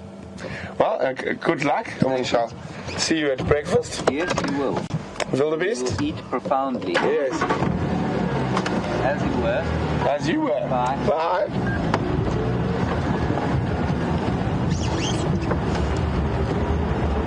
The last tracks of that female leopard went off into this block, and I did find her tracks just below our camp this morning. So I'm looping around to go double check there now. So I said we had another set of female leopard tracks, but further to the north and west, and those tracks came almost from Arethusa. So I'm guessing that that's possibly Shadow, this is possibly Kruger, and obviously it's near impossible to be exact about that, and we can only speculate till we find them.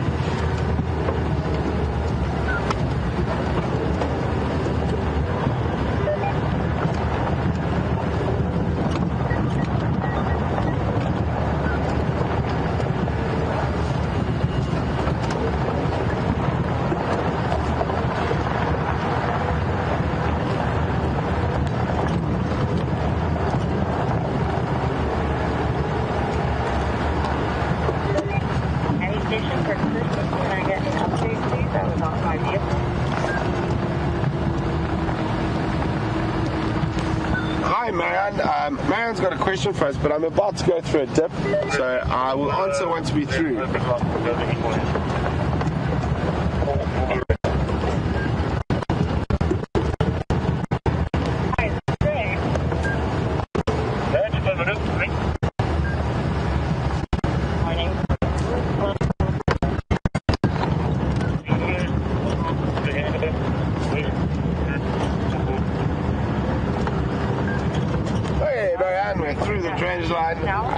Man would like to know whether that leopard was ancient or frozen.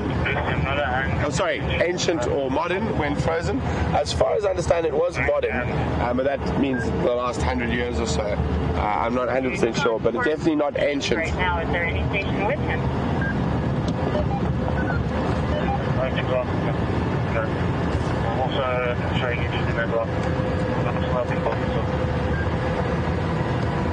Okay, copy that. I think I'll try to head over there and locate him then.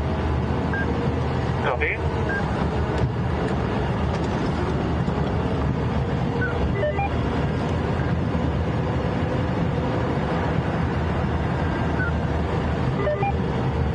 Okay, see that animal is stepping just to the... Thanks very much, Chris. The frozen leopard was at 19,000 feet. How incredible is that? Slightly north, Gary Dam.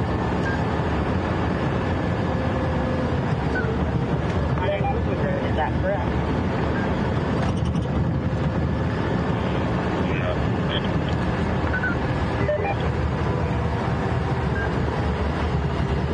Okay, copy that. Thank you very much. That's why we try to figure out what's going on around here. We're going to cross over to James and see what he's been up to apart from trying to run us off the road. And we'll be back with you a little later.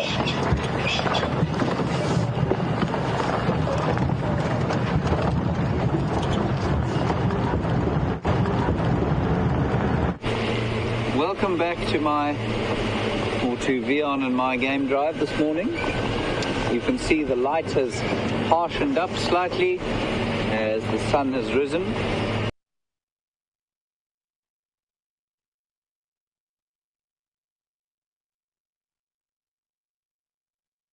See the light has harshened up slightly as the sun has risen, and the soporific nature of the African day is starting to take hold. We are going to sort of potter around from waterhole to waterhole at the moment, see if we can't find some tracks of some whatever we can see. And the tracks of a big pride of lions unfortunately crossed into the Kruger National Park just now, so it's unlikely there are going to be too many lions around, but there may well be some elephants and some buffalo, especially as the heat starts to build. Vian also said to reminded me that one of you had asked about the injury to Mvula's eye, and it seems that he does still have that injury, and Vian says it actually looks pretty bad. But it's astonishing what these animals can recover from. And in fact, even were he to lose that eye, he'd probably still be able to survive.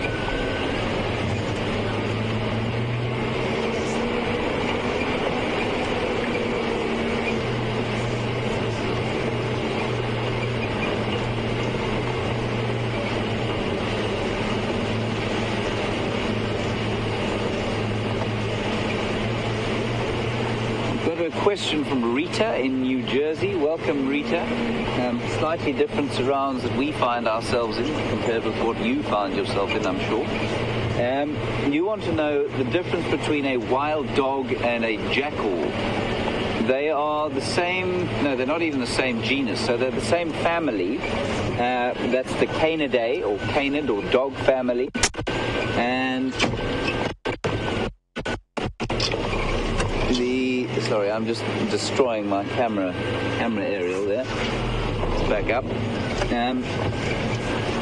The wild dogs come from the genus Lycaon, whereas the jackals come from the genus Canis. They'd certainly be able to transfer diseases to each other, some diseases, but they're not actually that closely related. They're about as closely related as, say, a lion is to a domestic dog. Not a domestic dog, a lion is to a domestic cat. So the same family, but a different genus. They wouldn't be able to hybridize, for example. Sorry, I keep knocking my aerial off the back of the car, and poor Vian is spending his life fixing my mistakes.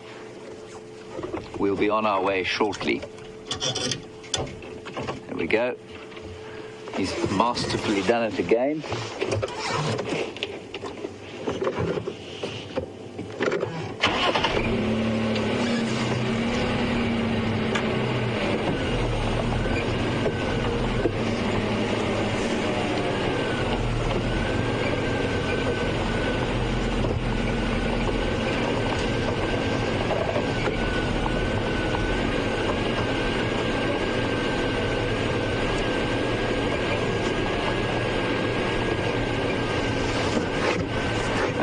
Trail X, again doubtfully the birth name you were given, and Lisa have been having a discussion about whether the jackal is the same or similar size as the American coyote.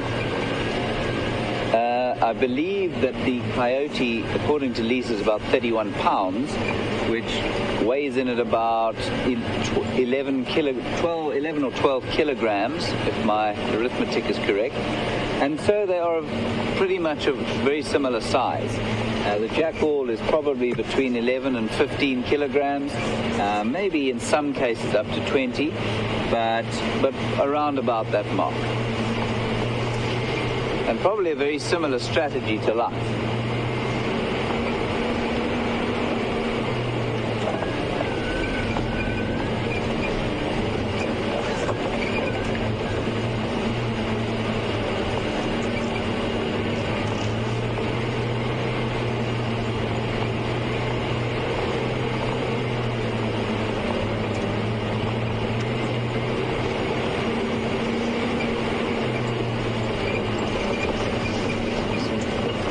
Information. Thanks, Kadria, on Twitter.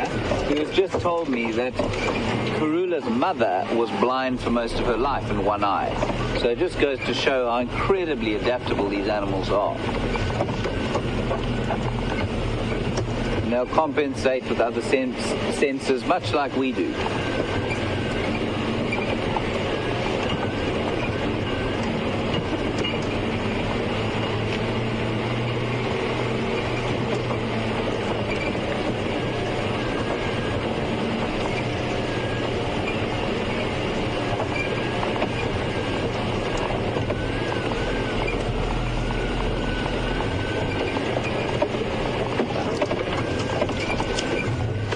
In Texas, welcome.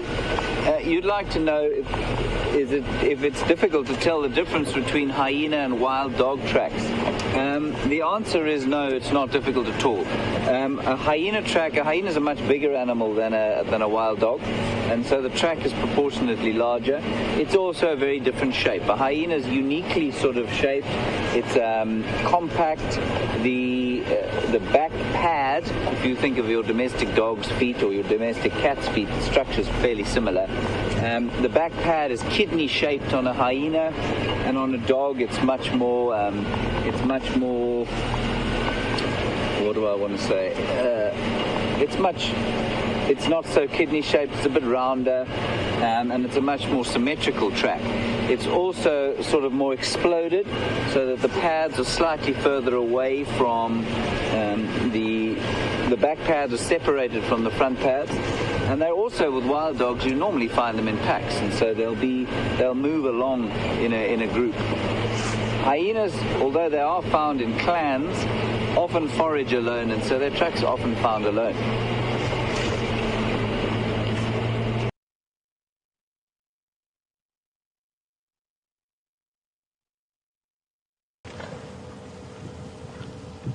Towards the water. Might take them a while to get there, though.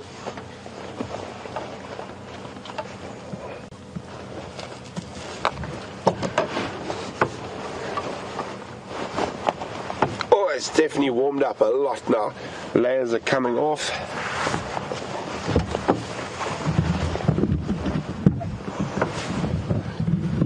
It's going to be another nice warm day.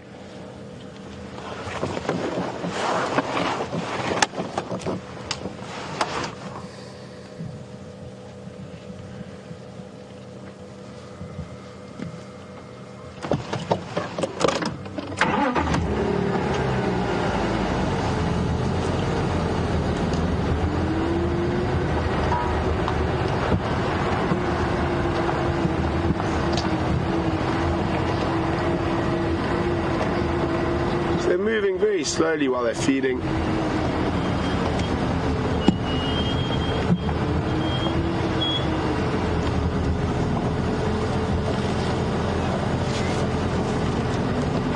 Although through there it looks like the matriarch is on a bit more of a mission. Hello.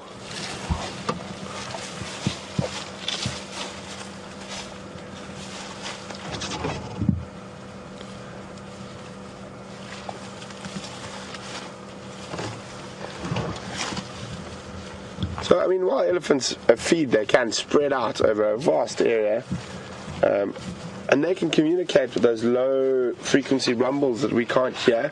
We can hear some of them, but there's a lot of them we can't hear. Oh, what is this looking like? A scratching post? No.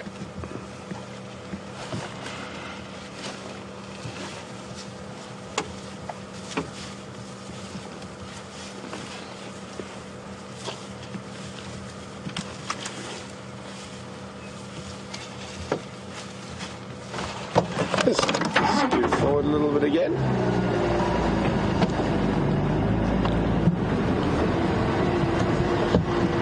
What is that little one up to? So he's on his knees playing.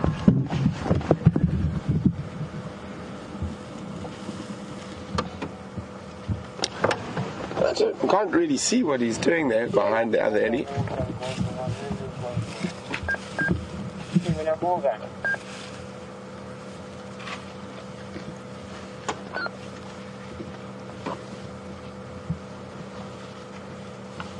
Trying to figure out if he's just playing, getting down on his knees for fun, or if there might be a hole there that he's...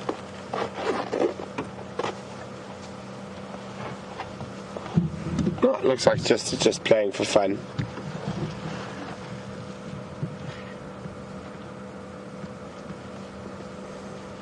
It's amazing watching those ears flap. And there can be 8 liters of blood in the ears, and it's one of the elephant's cooling systems, the air conditioning system.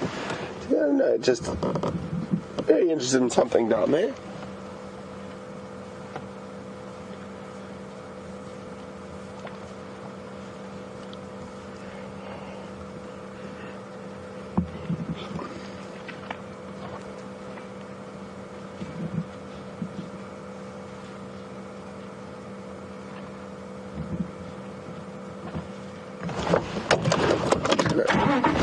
reposition quickly.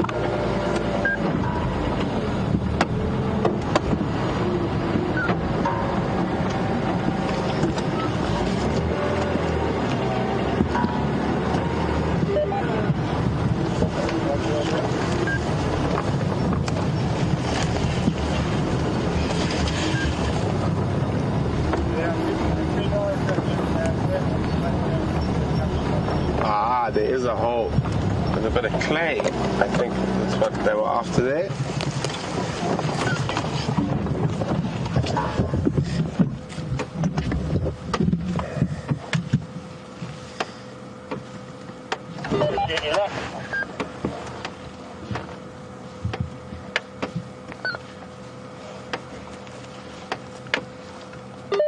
No luck so far.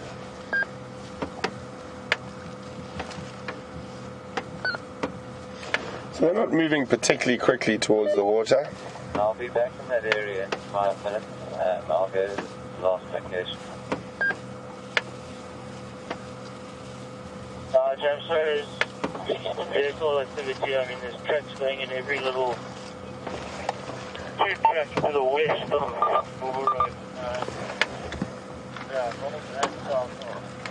Oh, more elephants behind us. I can hear them breaking down trees.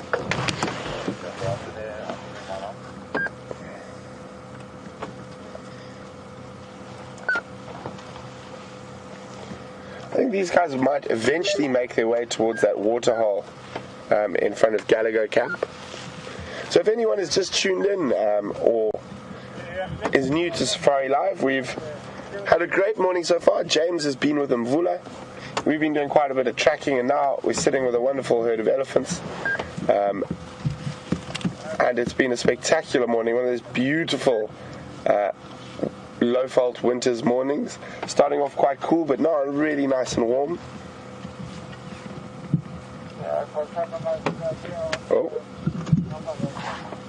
What are you up to? It looks like a young boy about to cause some trouble, shaking his head around. So, also, we are live, so you are watching these elephants out in the African bush live. Seeing them at the exact same time as that we are, and we are interactive, so you can send us questions, and you can do that by using the email address questions@wildearth.tv, or you can just use the hashtag Safari Live if you're on Twitter.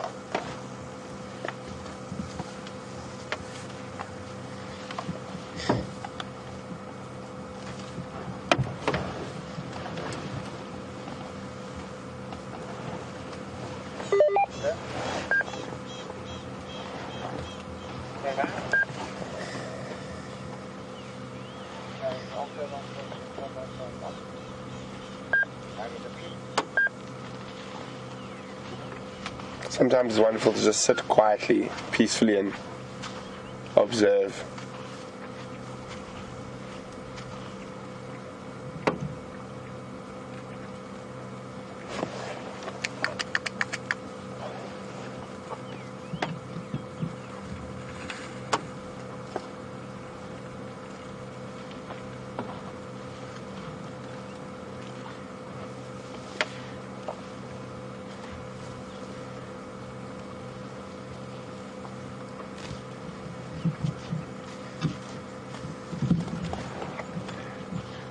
Cleaning the dust off the grass before they feed on it. So at this time of the year, the elephant's diet's changing.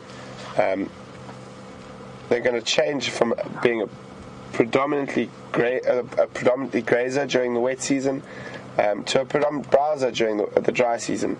So during the summer months, about 80% of their diet is made up of grass, and during the winter months, about 80% of their diet is made up of plant matter, so trees and bushes and shrubs.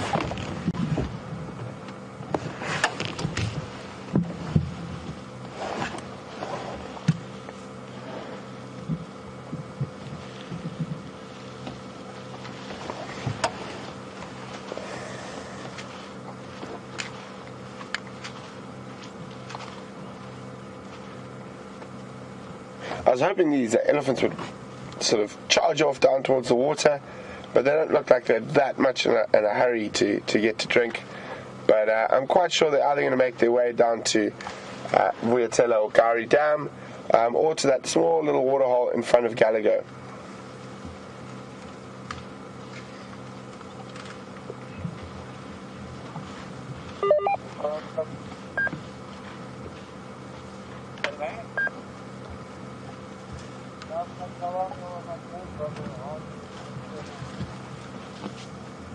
So just to remind everyone again, you can send us questions while we're out here. You can do that by using the hashtag Safari Live on Twitter, or you can use email address questions@wildearth.tv. Oh, sneaky elephant coming up behind us.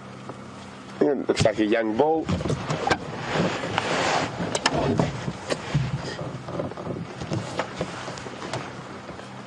And we've got a termite mound climbing elephant in frame at the moment. So it looks like another young bull. And he's busy eating a raisin bush.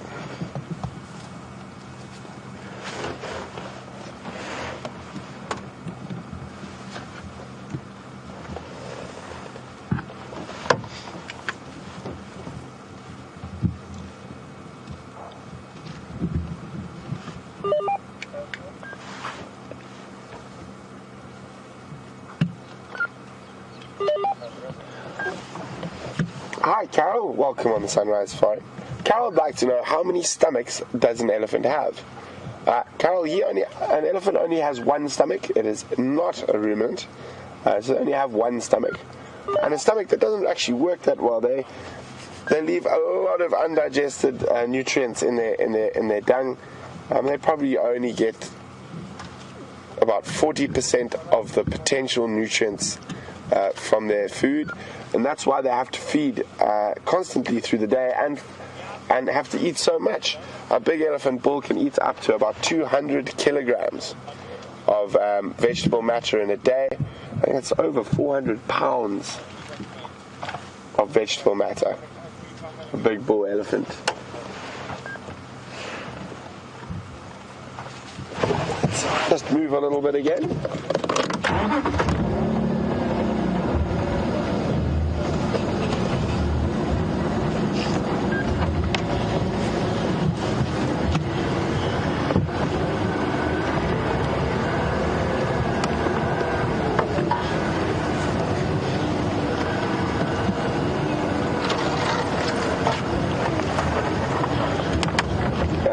Ourselves below this Eddie ball on top of the termite mound.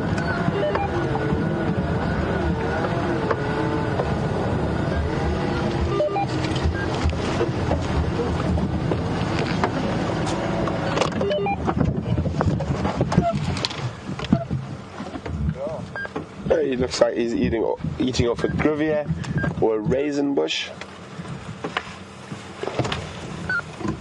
The seeds of that bush, or the fruits of that bush, are edible to humans and highly sought after by birds and baboons and monkeys.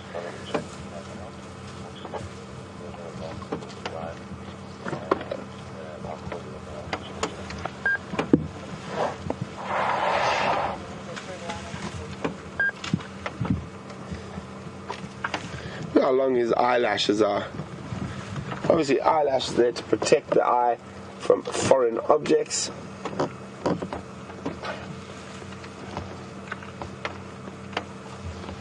Really making short work of that poor little raisin bush.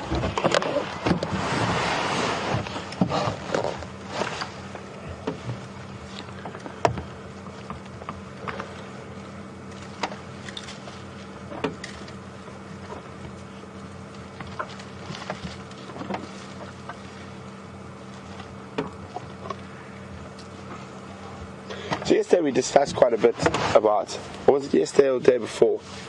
We discussed quite a bit about elephant dentition and teeth, and how long is it going to take. So I'm just going to say, who can remember how many sets of teeth an elephant has in its lifetime? Who can remember how many sets of teeth an elephant has in its lifetime? You can send your answers to questions@wildearth.tv, or you can just use the hashtag Safari Live if you're on Twitter.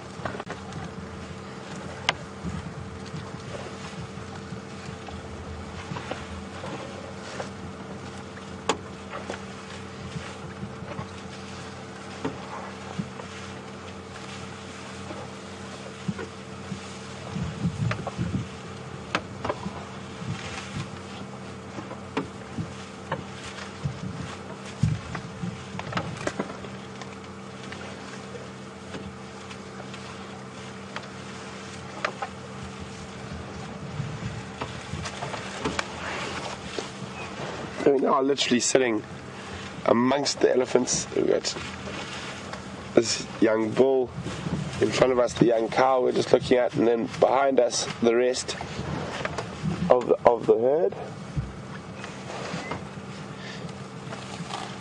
What a lovely spot to be on this Tuesday morning for us on the Sunrise Safari. Blue sky, not a cloud in the skies behind the elephant, sitting on top of a termite mound, munching away on a raisin bush.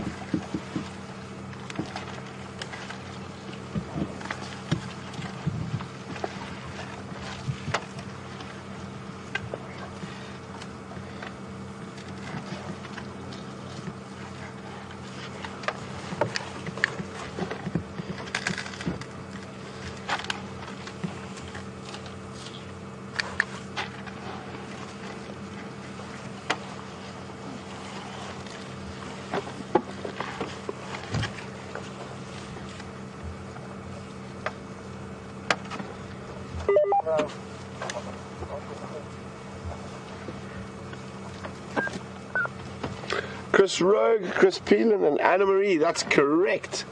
An elephant will have 6 sets of teeth throughout its lifetime.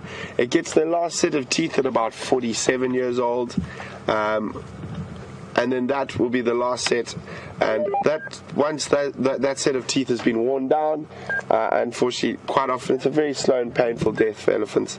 They either die of starvation, or actually quite often I've seen them die of drowning because of starvation, being really, really hungry and managing to get to water and then just collapsing from lack of energy.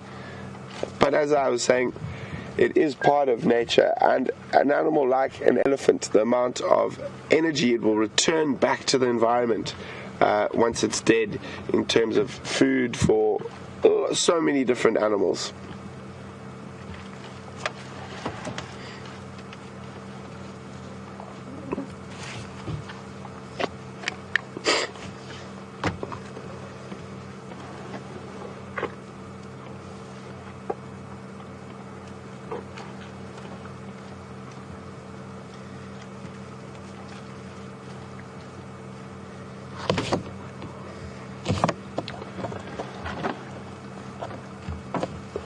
Hi, Brenda from Pennsylvania. Welcome to the Sunrise Safari. Brenda said she was at her zoo today and there was a presentation on elephants, and the presenter said that elephants could sense water, and if you're ever lost in the bush, you should follow an elephant path. It will always lead you to water. That is true, Brenda, but I'd say they can smell the water rather than sense it.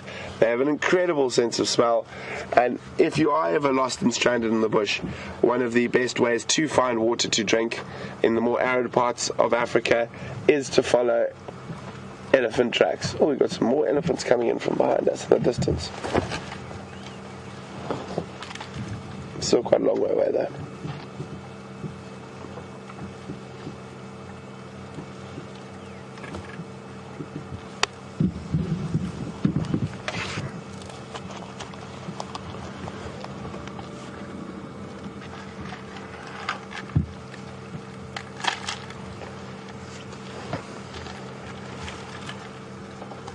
Coming up ahead of us there, Andrea. See if he comes down. I think it looked like a bull.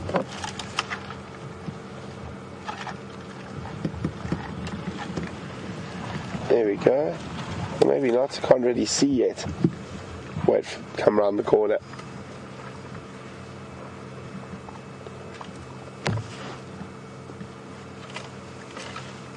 No.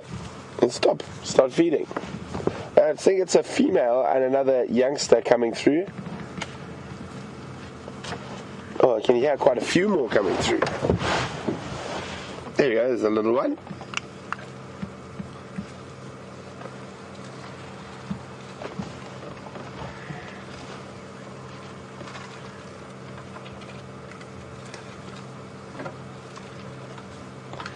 Hi, Harlequin Dreams.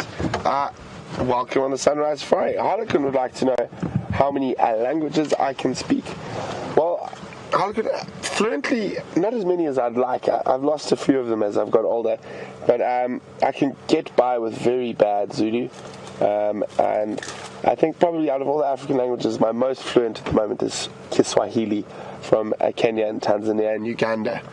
It was the last language I learned, so it's probably the freshest. And then obviously English, Afrikaans. I know a little bit of a few languages from Zambia, some Bemba and some Nyanja, and a little bit of Miene, but more sort of very loose understanding rather than completely fluent, like James and his Shangaan.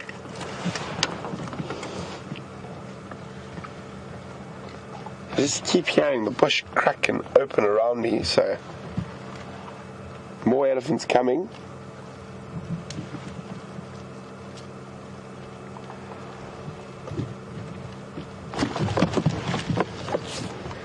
So I said these herds can be very spread out while they're feeding.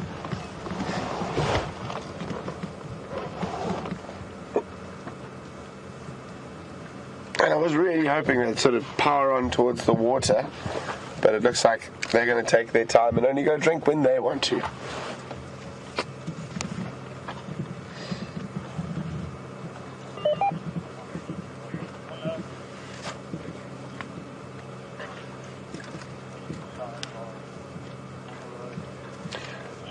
Morning, Shanae. Shanae would like to know about if I know anything about a certain moss that only occurs where elephants do.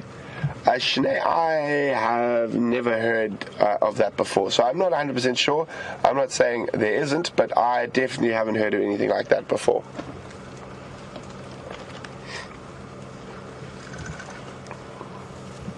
Just more elephants just keep arriving around us. Isn't it wonderful?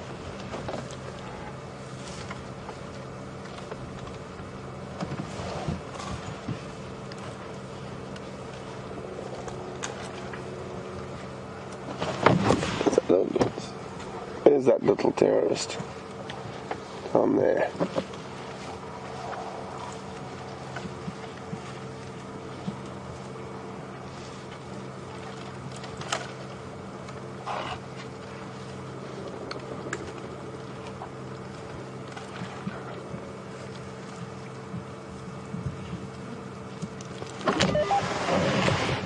So guys, we're gonna probably stay around with these elephants for a bit longer, but in the meantime we're going to head across to James. I think he has gone back to Mvula, so enjoy, and hopefully Mvula's up to lots, and we will see you again a little later.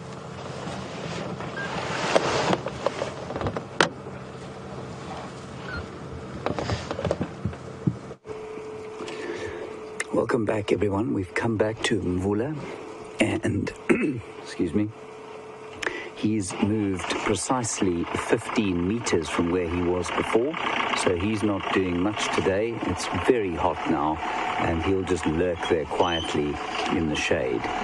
Not really much else to tell you about him. Safe to say that you can see his belly is heaving slightly, and that's probably got a lot to do with what he's eaten, and also the fact that it's now hot, and so he's panting a bit.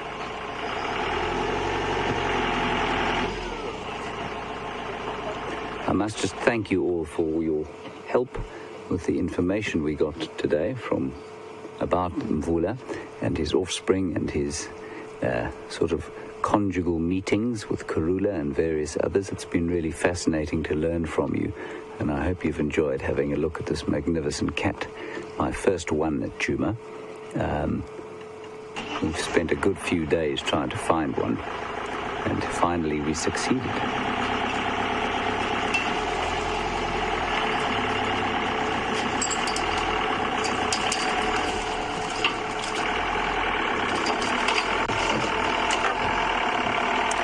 And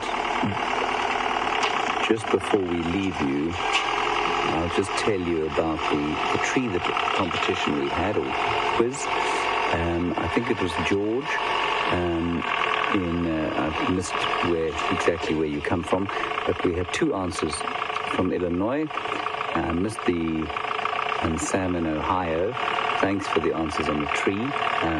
You said milk bush. It was in fact a low-felt milk berry, which I think is probably what you were after. And the Latin name for that is Manilcara marchisa. It's a beautiful name for a beautiful tree.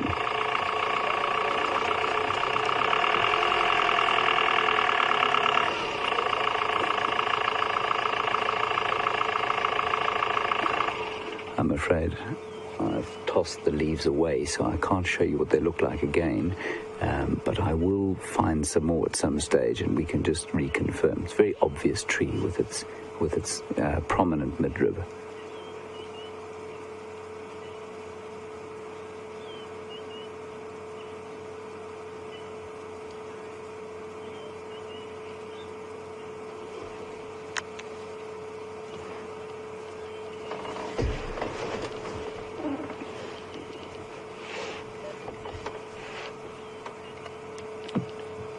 We're going to go and we're going to leave this gorgeous cat to sleep quietly in the shade, and we'll head out and on our way back to camp and see what else we can see. Maybe 1 or 2 things coming down to the water to drink, but we think this leopard will probably be here for much of the rest of the day. Thanks very much for being with us, and let's just enjoy the next 10 or so minutes. We may go back to Brent if he manages to re-find the elephants he's been with. Otherwise, you'll be with me, and we'll go and see what's at the water and just appreciate the incredible sighting of this cat we've had today. Thanks for being with us. And thanks very much for contributing to the little tree quiz we had.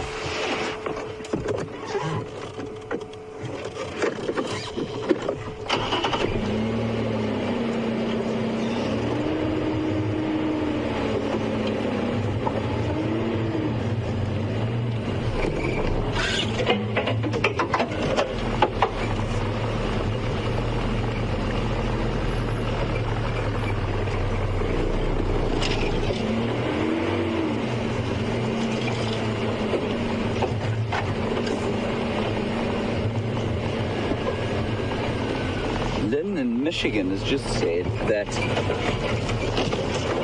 all the leopards here have their own Facebook profiles. I didn't realize that. They're very digitally active leopards, these, I suppose. Thanks very much for that, Lynn.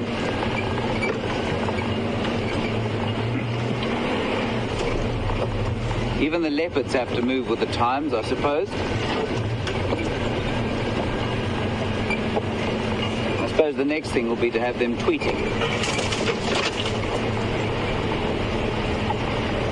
Although a sight of Mvula lying under a guarri bush with an iPhone 6 in his hand would probably be a little disconcerting.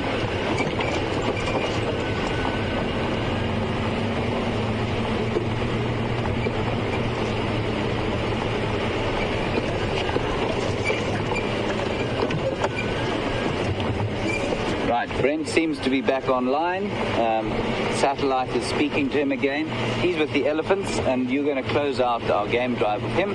Thanks very much for being with me. I've had a great time, and I hope you have too. And have a good rest of the day or night, depending on where you are. See ya.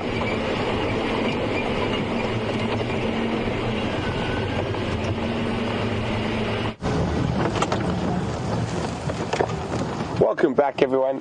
We're still with these elephants. We're just moving around to get into a better position. So this young bull has literally demolished the whole one side of that bush, and was feeding off a grivia, raisin bush earlier. He's now feeding on a spike thorn. He's demolished the one side. Now he's moved around to the shady side to demolish the rest of it.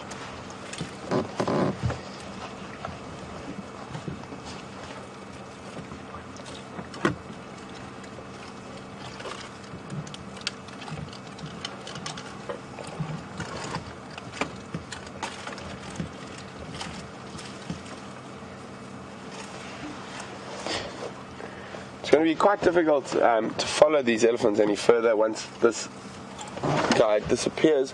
So they move into these guarri thickets in front of us.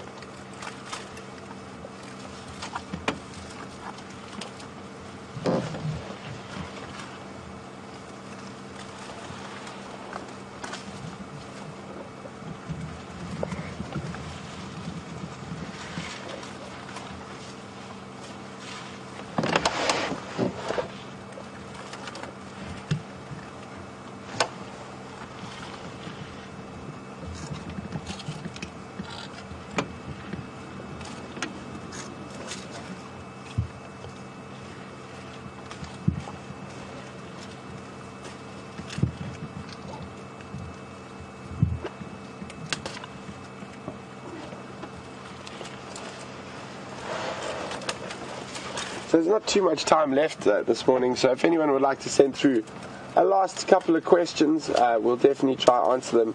You can do that by emailing questions@wildearth.tv, or you can just use the hashtag Safari Live if you're on Twitter.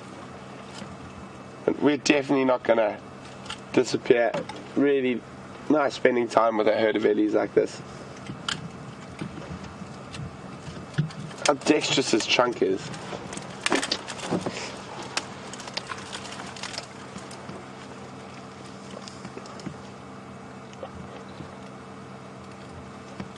So we've had a really fantastic morning. Andrew and I, we had to cover a bit of ground before we found some animals, but fortunately we're here with the ellies at the moment. And I know you guys had a really nice sighting with James of Mvula. He is an impressive leopard, and nice for James to get the leopard monkey off his back and see his first leopard live while joining us. So all in all, I think a really successful morning. I'm just really interested in what's happening with all these leopard tracks everywhere. So now I've just heard on the radio that Krula's been found, but to the north of us. So then the female's tracks we've been found here, who is that? And then there's another female's tracks down there. So interesting times ahead. It's going to be it'd be very, very nice to know exactly who these footprints belong to. Because if Krula has been found, they're definitely not hers. Oh, where are you off to now?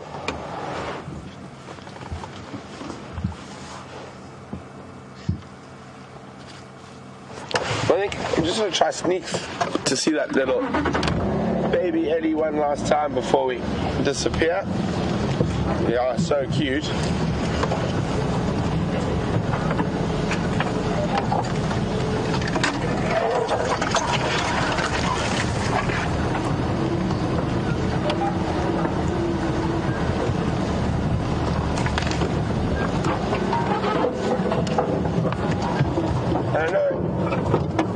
Fitting that we spend a little bit of time with elephants this morning, and as I know, yesterday was a very sad day for a lot of our viewers, as the barefoot professor has decided to move on. So quite fitting we spend the last few moments of this drive with some ellies. And from us here, we obviously wish Mark the best in his future endeavours, and we'll look forward to having him as a guest presenter from time to time. But it is a sad day to see a man like that depart. But now it's time for a new era, and I noticed someone on Twitter yesterday said it's time for the young Turks to take over, and we will do our best to try fill a very big set of shoes that was left by Mark, or lack of shoes that were left by Mark.